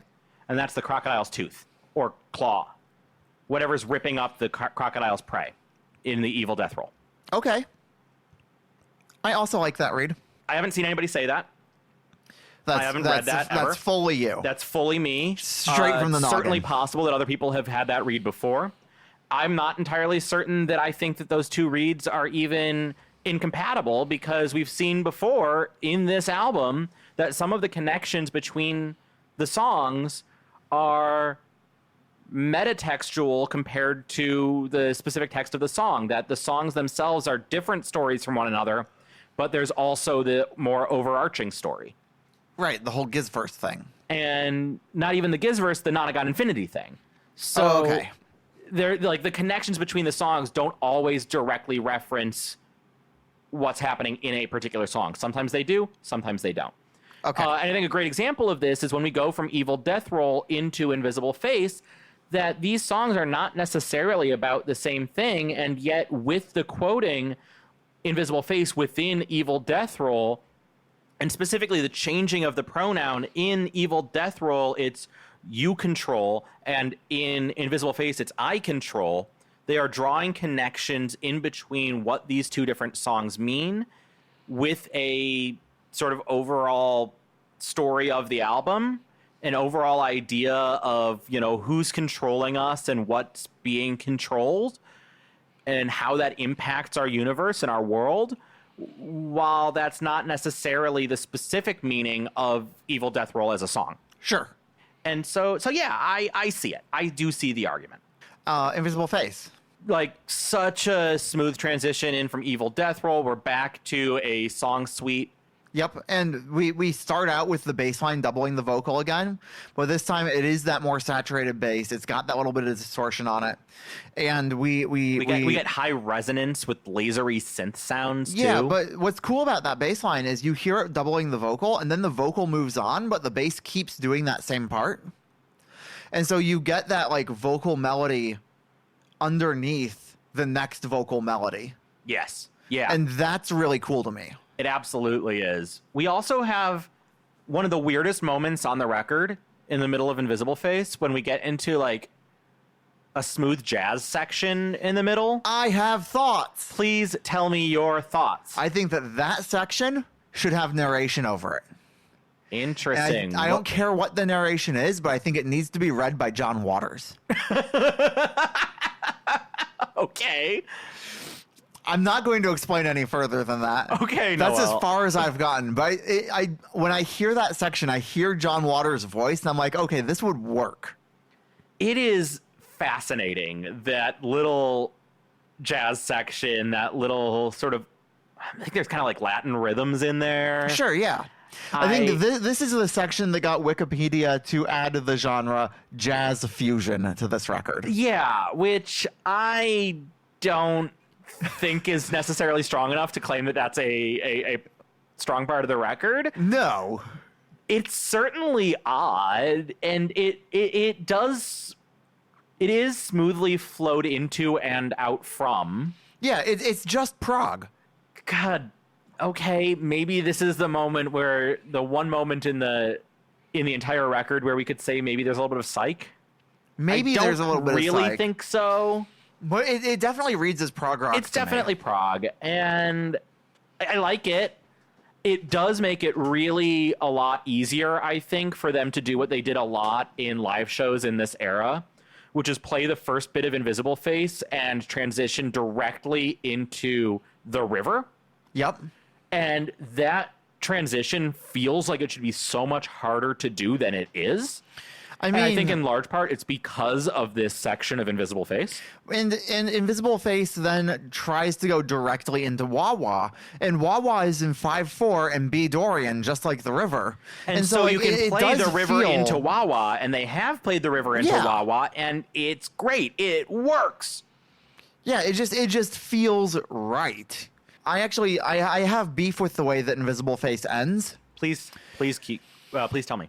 because according to everything that you look at, it says that Invisible Face quotes wah wah, but it doesn't. Invisible Face just ends, and then wah wah begins, and they just put the track marker at the wrong spot. That's what I've been saying about most of these transitions, or about several of these transitions. Yes. Yeah, if Yes. you move that track marker a little bit earlier, then there's no quote of wah wah, and wah wah isn't suddenly doing Invisible Face. No, it's just starting the fucking song. Yeah. Let's No, be honest with ourselves I'm with about you what's on that. happening here. I'm with you on that. Wah wah. Wah wah. So let me wah, ask wah. you this. So this is actually the first song that I heard from this record. Really? Because I didn't hear it in full. I heard a portion of this while I was at work a few months ago. I heard like the first 15 seconds of this. Interesting. And I heard it and I was like, that sounds like King Giz. And I looked at my phone and I was like, oh shit, that is King Giz. And I quickly skipped it. But not before getting that first 15 seconds where I thought, and I remember this thought so clearly, I thought, oh, that wasn't very good. Oh no. Well, what do you think now? It definitely works better in context.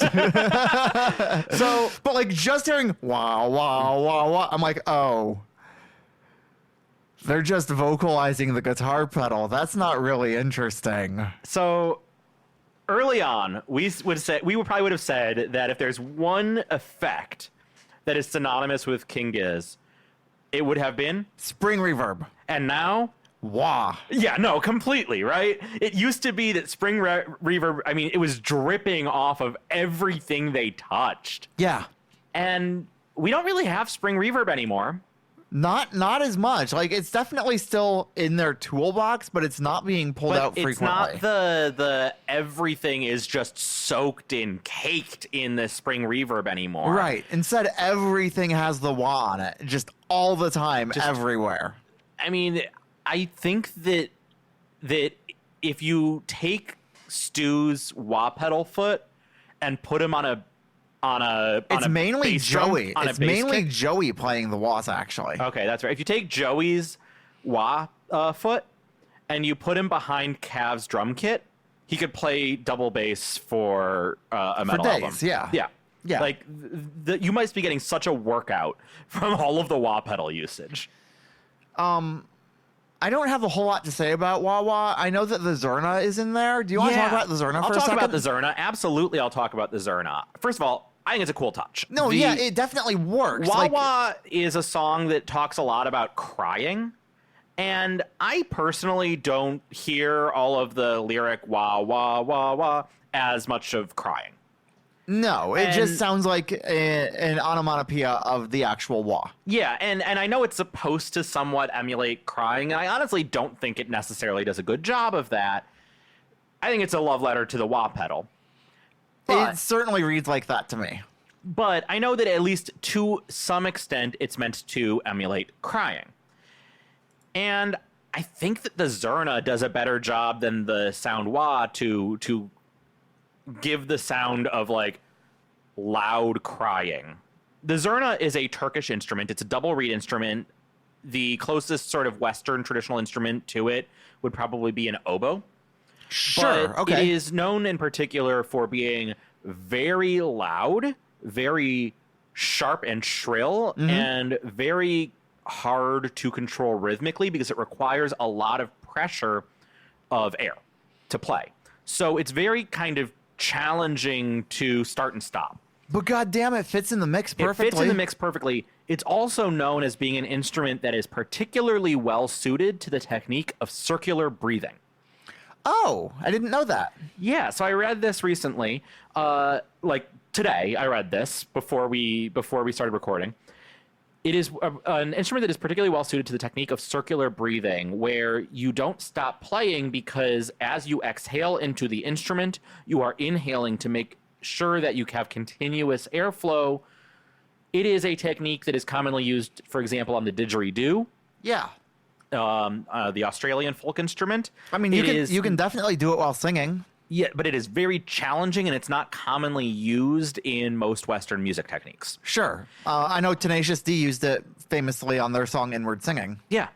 And it's something that I would really love to learn how to do, but cannot. And Yeah. have tried on occasion in my life, but I don't know how. Now, let me ask you this. Do you see any connection between the idea of circular breathing and the idea of an infinitely looping album? None at all. Well, then you're pretty dumb, aren't you? Famously. I don't know if that's what they were going for, of course, but I like that connection. Yeah, absolutely. No, that's fun. But I like how whiny it is. I like Yeah. how like shrill and sharp it is. Again, it's such a dark album that having those elements of brightness really cut through. Yeah, and in the last verse of Wah Wah, it gets a little bit less heavy, and you can hear the vocal layering really, really nicely. And then Oh, it gets yeah. heavier again, and the Zerna comes back. So we've got the Zerna being very bright on top of the dark sound. Yeah. It cuts out when we get to a brighter moment in the rest of the instrumentation, and then it Right, comes when back when we we- get heavy and dark again. When we cut back down to just that like acoustic guitar doubling the vocal, like they did such a great job of stripping down for that. Right. And then building it back up, and you immediately get the Zerna going. Yeah, so like it's so cool. What they do to layer sounds just fucking works. They're so good at it. Which is impressive with only 8 tracks to I work with. really like Wah Wah as a song. I like the dark, demonic description of the characters. I don't think it's a perfect song, Sure. but I do think it is pretty fucking good. Stu? I like it better than I liked the first 15 seconds. Sure. Stu? Whence already means from whence. Oh. You So don't you're need saying to you say don't need to say- You don't need to say from. whence already means from whence. And if there's one thing that we care about here at Midnights with the Lizard Wizards, it's being economical with your words. And on that note, I'm afraid that we do have to say, Stu, you're canceled. Oh my god, that's like the third, fourth cancellation we've done this episode. I don't think we've actually canceled Stu. We've referenced Stu being canceled, but I don't think we've actually gone and done it yet. All right, well, we had to fit it in somehow. Yeah. I can't imagine that our listeners like this joke as much as we do. I hope they do, because it's a really funny joke. To us, we love it. We're big fans. Can we talk about the fact that Wawa and Invisible Face were both written before Mind Fuzz? Wild. Just fucking wild. How do you sit on songs like those for so long and then still come back and go, actually, you know what? I do want to use these. And you know what? They're better here than they would have been there. Oh, yeah. I don't think that Wawa would have worked on Mind Fuzz even a little. With Mind Fuzz, I know that their initial intention was to do an album where everything fit together in a suite. I don't think that the looping the last song back to the first had come yet. No. But the Mind Fuzz suite was supposed to sort of extend to the whole album, and they scrapped that early on. And this was them coming back to that idea and making it whole. Yeah, absolutely. Road Train. Road Train. Fucking cool. Just fucking cool. Yeah, the cut is again a little weird, more of a crossfade than an actual in this transition one, here. This is, in my opinion, the most metal thing on this record, especially those chugging guitars right at the beginning that sound like the train approaching. Loved it. That's the most metal thing on the whole record. However, not a train. Road trains are not trains. Road trains are not trains. Road trains are giant trucks hauling multiple trailers. And not just multiple trailers, multiple trailers. Like 50-meter long, 150-foot long Thank you. trains of trailers all attached to one truck front. Right. And I've seen some videos of these things, and that's fucking terrifying. Just hauling ass across the outback. Yeah, it's great. I mean, do not want to think about what it would be like to actually come across one of those driving. That's got to be so terrifying. Those things. Oh, I think it'd be so cool. Like, they're cool as fuck, but holy shit. Oh my God, that's terrifying. These are dangerous machines. Yeah. I was reading online about this song, and it mentioned something that I thought was really cool that I have literally never noticed in the entire time I've listened to this song. I've listened to it so many times now. Apparently, there's a tease of Lonely Steel Sheet Flyer in this song. There's a what? Apparently, there is a tease of Lonely Steel Sheet Flyer in this song, and I have never fucking heard it. I need to listen for that. Have you listened for it since you read that? No, I need to go back and I need to listen to Okay, Steel I need to Sheet hear and then that come because back. that is wild. I would never have guessed. But it's another one of those songs where, like, you get into it and it's cool and it's really cool and then it's really cool and then it's really cool and then it ends. goes back to Robot Stop. It teases Robot Stop with Nonagon Infinity is coming, which I think is a really cool way of teasing that. Both with the I think, I don't know if it's a fan theory or if it's semi-confirmed or what, the idea that Nonagon Infinity is sort of like the beginning of the apocalypse. Sure. So Nonagon Infinity is coming is a really cool way of doing that. But also it's you're about to listen to all of Nonagon Infinity again, aren't you? The entire album is coming. Yeah, you stupid fuck. You're going to listen to our album another time because we said you are. How do you feel about that? Huh? You're a bitch. I am. I know. Is Road Train potentially, and I'm open to being wrong here. Is Road Train potentially a song about Truckosaurus? I'm going to leave that to your own imagination. We get the lyrics, lights that shine like bulging eyes, keep on trucking through the night. The vortex opens through, drive right in and straight through you. Like, that to me sounds like Truckosaurus. I personally And just we think have- that we have headlights seen- I think that headlights just seem like eyes. We have seen Jason draw Truckosaurus before on posters. So I like to think that this is a nod to what Galea's been doing. So, unfortunately, the first time I heard this song, my first pop culture reference that I thought about was C.W. McCall's Convoy. Oh, great song. Unfortunately, that led me to look up more information about C.W. McCall, Oh no. and I am going to ruin Oh no. Convoy for you. C.W. McCall is not a person. C.W. McCall is a character Okay. created by an advertising agency to sell bread. Is that so? And the advertiser who created the character also has gone on record saying how happy he was that the Freedom Convoy in Canada that was against COVID lockdown restrictions used his song. Cool. Love that.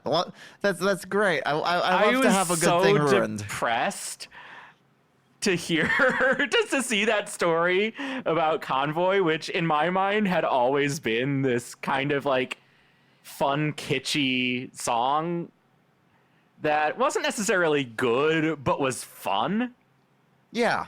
And it is so depressing to learn that that was just a fucking ad for bread from a right winger. Let's talk about the videos. Because we've gone through the So record now. exciting. You've heard us talk about the entire record. We've been here for an hour 45. I personally want to go eat breakfast. Yeah. So let's talk about the videos. Yeah, okay. So the first thing we need to know about the videos is that there were intended to be 9 of them. Right. This was supposed to be a full album video. Yeah, there were supposed to be 9 videos that could all be stitched together into a movie the way that the album is 9 songs that were stitched together into an album. And I'm not surprised that that didn't come to fruition when you watch the Robot Stop video. Yeah, so there are 4 videos that we got. Robot Stop, Gamma Knife, People Vultures, and Invisible Face. Robot Stop, describe the Robot Stop video for me, Noel. The Robot Stop video. Okay, so did you ever use a Virtual Boy? I never actually did, but I've seen them and what they looked like. It to me feels like playing a game on the Virtual Boy, where it's just the red pixels flying at you, like constantly shifting. It's this video where everything is morphing into the next thing, but also you kind of distinctly get like these bugs that are made out of instruments. Yeah, so we've got a pixelated 3D animation where the entire color scheme of the entire video is red, black, yellow, and white. No Well, other colors. The first half of the video is just red and black. Yeah. And I didn't notice the yellow and white very strongly because when I was watching the video, Yael and Emma came home and distracted me. There is some yellow. But there's yellow towards the end of the video, yeah. It's not just the end, but it's there. It's mostly accenting and highlighting. Yeah. It's a primarily red and black color scheme. We've got like wire mesh and pixel animation. Everything is 3D. Stu's face looks like Big Brother from 1984, or maybe the Wizard from Wizard of Oz, or the Wizard even from Wicked, the big face before you actually see the Wizard himself. And there's so many references within this video to the album as a whole, not just Robot Stop, but also every other song. We've got robots, a robot that I have come to understand will later be shown to be Hantumi itself. Correct, yes. And Stu goes in the robot's brain because this robot has a giant exposed brain. We've Upload got me to the robot's brain. Yeah. right. We've got a ton of wasp robots, especially one big fig wasp that creates a bunch of Fancy that. little wasp robots. And there's a moment where a lot of our bugs look like the flying microtonal banana guitar that Stu has that becomes the centerpiece of the album Flying Microtonal Banana, I've come to understand. But this is our first time seeing that in any Giz project, although apparently it was used on a related band project before that. Yeah, I think it was used for an Orb video. I think it was Gum. Was it Gum? I think it was Gum. It was Gum. I could be wrong, though. But this It is was our something with first, 3 letters. This is our first view of the Flying Microtonal Banana guitar, and the microtonal banana bugs show up the moment that the microtonal solo in the song starts, and they Yep. go away the moment it ends. Yep.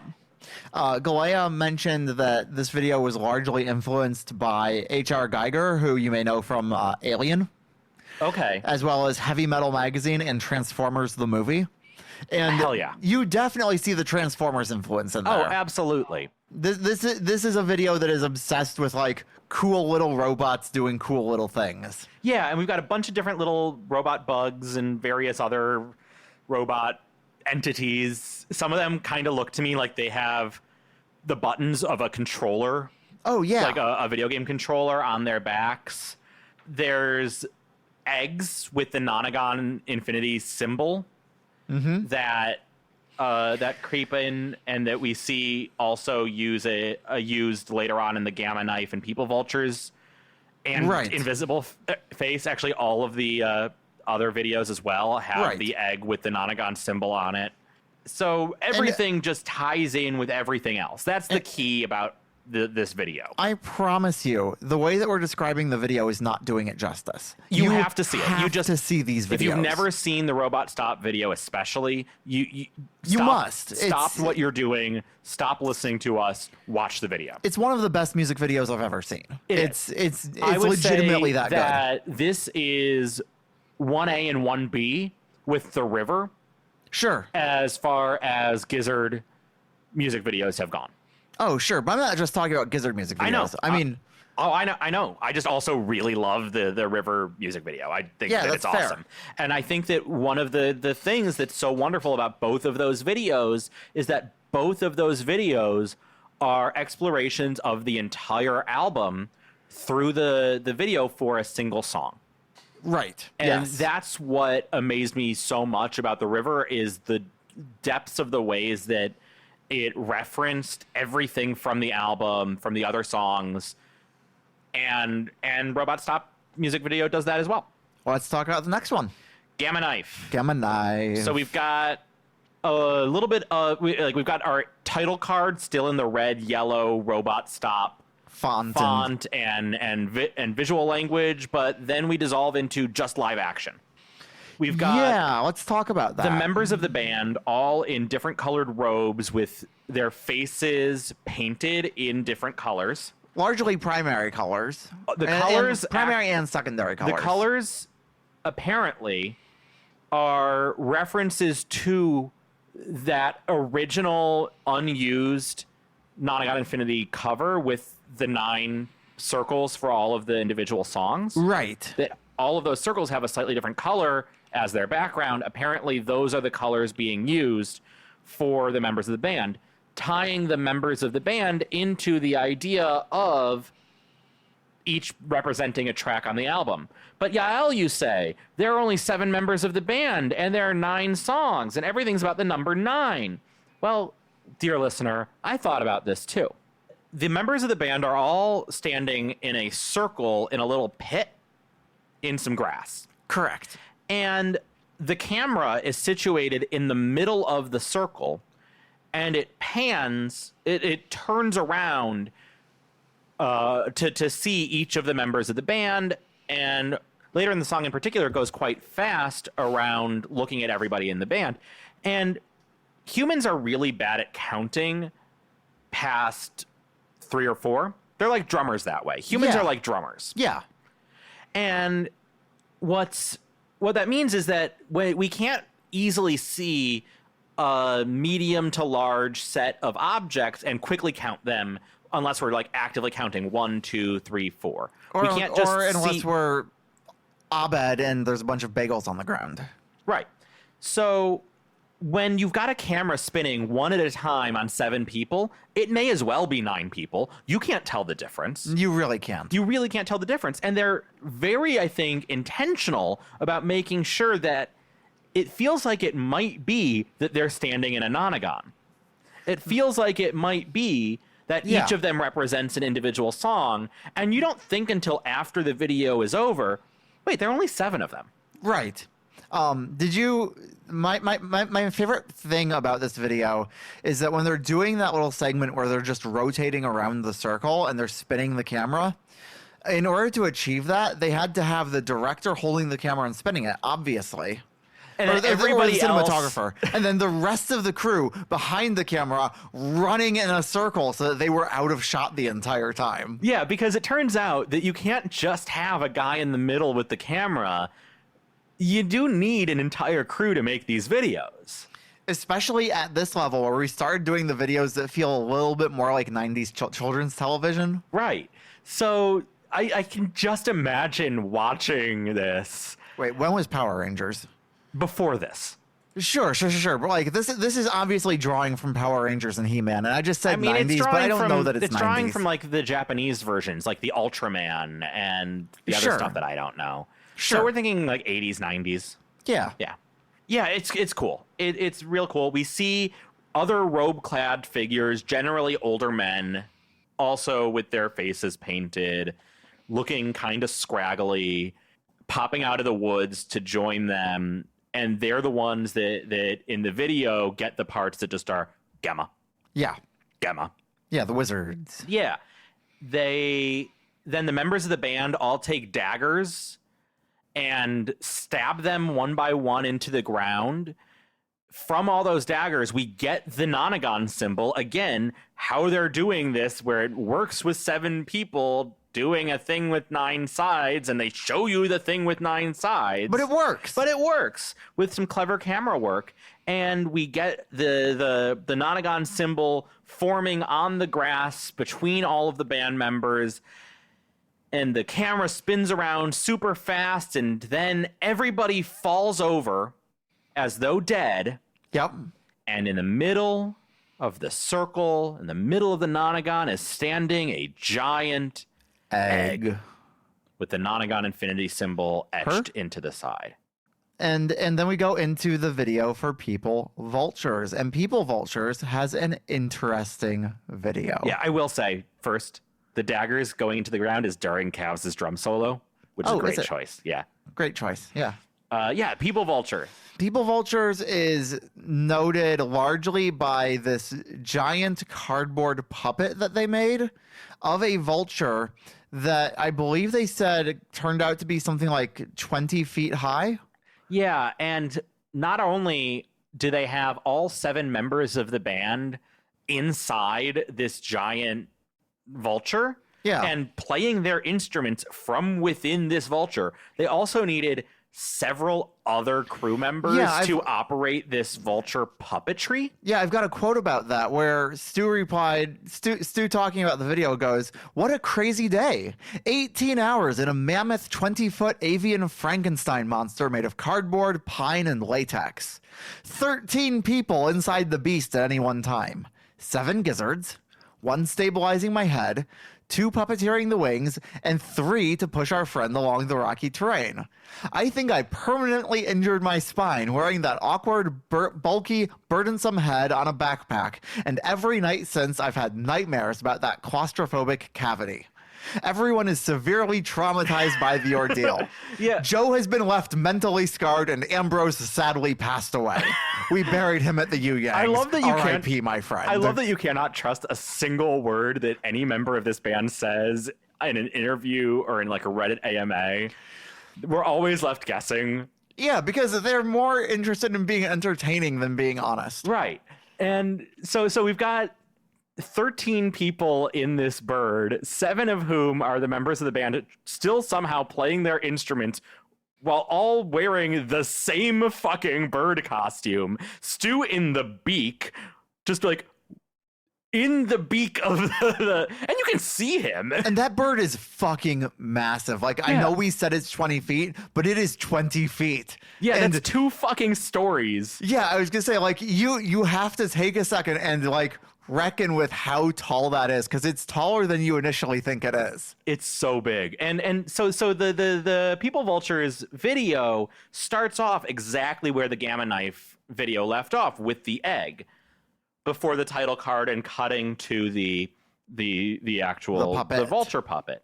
And once we're introduced to the vulture puppet, we see 3 different figures one by one coming to challenge the vulture. We start with a robot man coming to fight the vulture, and he does some martial arts and the Vulture beats him. Okay, Robot Man. Yep, I see how we get there. Robot. Okay, yeah. Yeah, we're the there. Robot Man is a reference to Robot Stop. Then we get a Wasp Man. I have no idea what that could be about. And this big fig wasp Oh! goes and tries to beat the Vulture and loses. I see. And then we get Invisible Face Man. That one I know where it came from.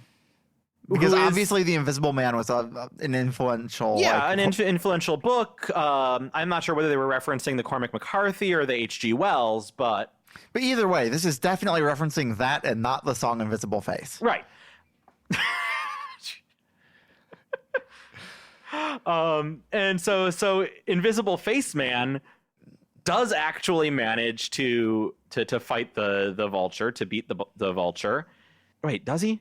I don't remember, and I took literally 0 notes about that section. No, I think that the Vulture beats Invisible Face, but it's a tougher fight.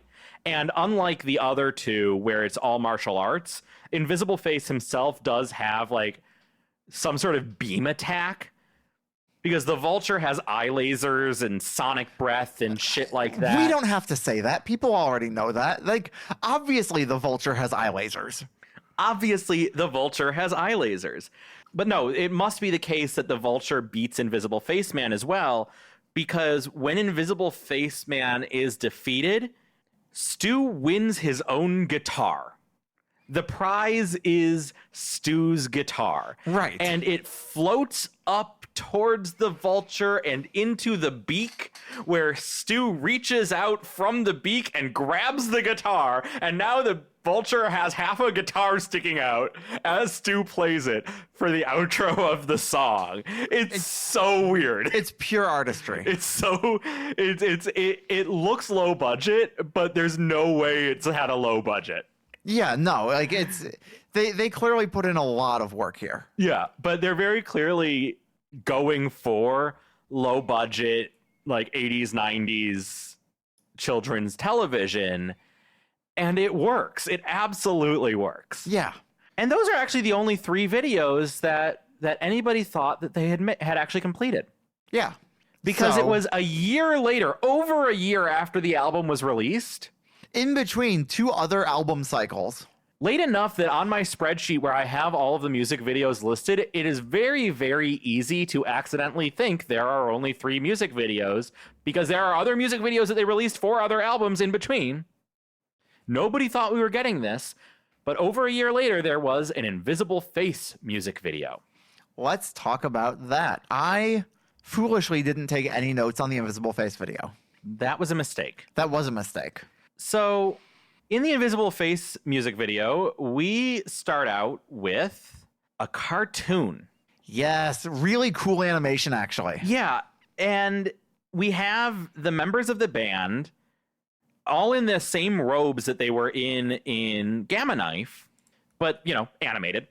And they're flying in a spaceship through outer space with a gator in tow. Because why not? Because, hey, it's Giz, or probably a crocodile, some kind of reptilian animal in tow. And they fly through a giant cartoon head, similar to Stu's face in the 3D animated video from Robot Stop. I will say this is a 2D animated cartoon in Invisible Face. There is a giant flytrap plant that the gator climbs up the stalk of this flytrap and plants some sort of seed in the mouth of the flytrap at the top of the stalk. And the gator and the seed and the Venus flytrap merge together to become an egg with the Nonagon symbol. Yeah. All still in cartoon. But then we suddenly return to live action for the jazz section of Invisible Face. But before we move on to that, I just want to acknowledge Joel Melrose and Jason Galea having done such incredible work on this video, especially in the animation and illustration department. Joel Melrose did all of the initial illustrations, and it was Galea who then took them and animated them. Yeah, we And want to so- give credit to the people whose work is so cool. Yeah, and so it's cool to see like another like visual influence coming in here that isn't just Galea. Yeah, absolutely. Thank you for those credits there. So we go back into live action. We still have the colorful robes, although notably their faces aren't painted Okay. in this section. They are passing around a glass jug full of red liquid, which looks just like water with red food dye, that they all take sips of. 3 of them collapse backwards, either asleep or fainted or dead. Yeah. I had thought they already died in Gamma Knife, but apparently not. And the other 4 just sort of walk away. We close in on Stu's face, which becomes the cartoon face. And the spaceship flies out of the mouth of the face now instead of going in. And through the window of the cartoon spaceship, it fills with red. The outer space fills with red, the same red as the liquid that they were drinking out of the jar. And the last thing we see is our 4 remaining robe-clad cartoon astronauts are falling through red space outside of their spaceship. And that's the video. And that's the video. Which leaves us in the awkward position of having to close out the podcast. Well, I've got a couple more things to say, actually. Oh, do you now? Yeah. So this is a point where we've gotten in the show where we're finally able to start watching full live sets Yeah. pretty frequently. There's a lot more music that we can turn to, full sets recorded often from the soundboard, pro shoots that we can watch in full on YouTube. It's really wonderful. And I've really been enjoying watching a lot of these or listening to the audio of the full sets on a tape archive that is hosted at kglw.net. The live AB set I thought was really, really fascinating. Yeah, that's the set in Brussels, Belgium, which was a great set. Definitely recommended. And I could recommend any number of specific sets that we've watched over the last couple weeks, but I wanted to specifically note a couple of them for specific reasons. One is that in some of these live sets, we get early versions of some of the Nonagon songs before they were finished. Sometimes we get working lyrics. Yeah. Which we haven't talked about at all on the show yet, and I'm sure we'll talk about more when we get to the demos records later on in the podcast. Yeah, I'm sure we'll get there, yeah. But it has really been quite a lot of fun to listen to some of these songs develop and just to get to hear some of the way that the live sets happen. We're going to have so much live music later on that we get to listen to, and I'm really excited for it. And I know that's a part of the core Giz experience, but we're finally starting to get there ourselves, which And it's just been hasn't delightful. been something that we've been able to do it up till now. It's cool too because this is like new Giz content for us that like we haven't experienced before, but also like we're able to experience it together. We don't have to save it for the podcast. Yeah, a lot of fun. So we get to like really enjoy seeing all this stuff live and just sit there together and be like, this is really cool, isn't it? Yeah, it is. It is. But the one specific show I particularly want to call out is actually the first one I listened to on the tape archive. Sure. I haven't listened to anything from the tape archive Which yet. is a show they did in Asheville, North Carolina at a venue called the Gray Eagle on May 6th, 2016. Okay. Which is not necessarily a notable show for most people, I would imagine. But for me, it's particularly notable because I was living in North Carolina in 2016. And as has been mentioned before on this podcast, Noelle and I are both trans women. Noelle, less of a woman and more trans. Me, definitely solidly both trans and woman. Yeah. And living in North Carolina in 2016, even though I was not out yet and had not really started thinking about my gender in trans terms, although certainly those feelings were there, and it would make a lot of sense when I did start to think about a year later about my gender. In 2016, around this time, there was a bill in the state of North Carolina that was signed into law known as HB2, House Bill 2. It was known in the press as the bathroom bill. And this bill was, this law banned public accommodations for trans people, including, but not limited to, the use of restroom facilities that match gender identity. So this was incredibly controversial at the time. And at this show, Stu opens the show before playing a single note by speaking out against HB2 and full-throatedly in support of trans people, and specifically mentions that they've been touring with the Murlocs guitarist who is trans. Okay. So I really want to say to the band, who is almost certainly not listening, from a trans person who was there and lived through that fight, thank you for being such a defender of trans rights, of the right thing. HB2 was repealed in North Carolina after large-scale protests against the state from within the state and from around the country. Organizations around the country pulled out of North Carolina, refused to hold conferences, sports leagues refused to play in North Carolina for tournaments, and that really helped the fight to repeal this draconian law. Yeah. Sitting here now in 2026, 10 years later, with the environment that we find ourselves in and the state of the trans panic, the anti-trans panic, and the degree to which laws that are worse than HB2 was have been put in place around the country and have not gotten the pushback that HB2 did back in 2016, where that pushback was so strong that not only was the law repealed, but it brought down a governorship, and it helped the it kept the Republican Party in the state of North Carolina from winning the governorship again for years. It's been really depressing to see the way that trans rights have been reduced in these 10 years. So thank you for fighting that fight back then. And I see it even in some of the interviews I've quoted. The interview I quoted about whether or not the band can be called psych rock. Stu was asked about HB2 and North Carolina and the 2016 election. The primaries were happening at the time. And I'm really glad that if there's any band that we are going through this process of making this podcast and getting into all of their stuff, that it's a band that stands up for the right thing, that stands up for what they believe in, and doesn't hold back from the fight. Yeah. So I wanted to say that before we Of course. No, that's great. So I guess the other thing you need to say is, what have you been listening to this week? Yeah. So all right, segue here. Segue.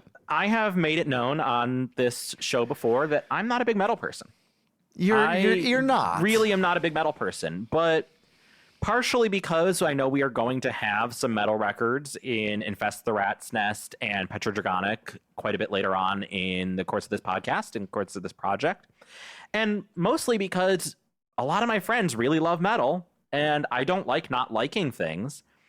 I have asked my wife, Noelle, hi, my wonderful girlfriend, Emma, my dear friend, Laura, to give me a short list each of them give me a different short list of metal albums to help me try to get into metal. So I'm giving them a try and just going slowly through them and trying to see if I can appreciate this genre and come to not dislike this genre of music as much as I historically have. So this week in particular, I've listened to a Metallica album, And Justice for All, and a Leprous album, The Congregation. And I was able to listen to both without having to turn them off. So that's progress for me. I have some thoughts about each of them. My thoughts, I'm not sure, are particularly interesting at this point, but I am begrudgingly enjoying the process of trying to get into this music. And if there's one thing I found through this King Gizzard podcast, it's that listening to a bunch of stuff really does help you understand it. Even if it doesn't necessarily help you like it, it helps you understand it. And so I'm looking forward to, whether or not I like the music, finishing out these lists and seeing if maybe that'll help me understand my friends and loved ones and their music tastes a little bit better, and maybe help prepare me for Rat's Nest. Yeah, I think that's a great project, and I'm excited to see what comes from it. So what have you been listening to? Poppy. Tell me about the new Poppy record. So Poppy just put out her 7th studio album. But only really her second, no, that's not true. 3rd, 4th in the like metalcore space. And it's not a metalcore album. And it's not a new metal album. But it likes being both, and it has some like industrial metal in it as well. And it's really aggressively rejecting a label for any one specific type of metal, which I can appreciate, but I also don't think it's very good. Oh no. I've been listening to it this past week. I've heard it like 3 times, and it bounces off of me. There's nothing about it that I really love, with one exception. And that one exception is track 6, Dying to Forget, where from the very first moment of that song, I heard that there was something different. And it turns out that difference is Knocked Loose guitarist Isaac Hale, who wrote the guitars for track 6 and only track 6. And that track fucking slaps. And so I may not love the new Poppy record, but I fucking love Knocked Loose. And we get a Knocked Loose track on here, so I'm pretty fucking happy. Next show, we will be listening to the official live record, Live in San Francisco 16, and the documentary Bootleg Holiday from Hell. This will be our first show our first show ever of Midnights with the Lizard Wizard, where we don't have new music. But I'm really excited about this documentary and seeing what their touring is like and some of the studio process. Really looking forward to that. We'll see you next time. Yeah, we'll see you next time. Thanks.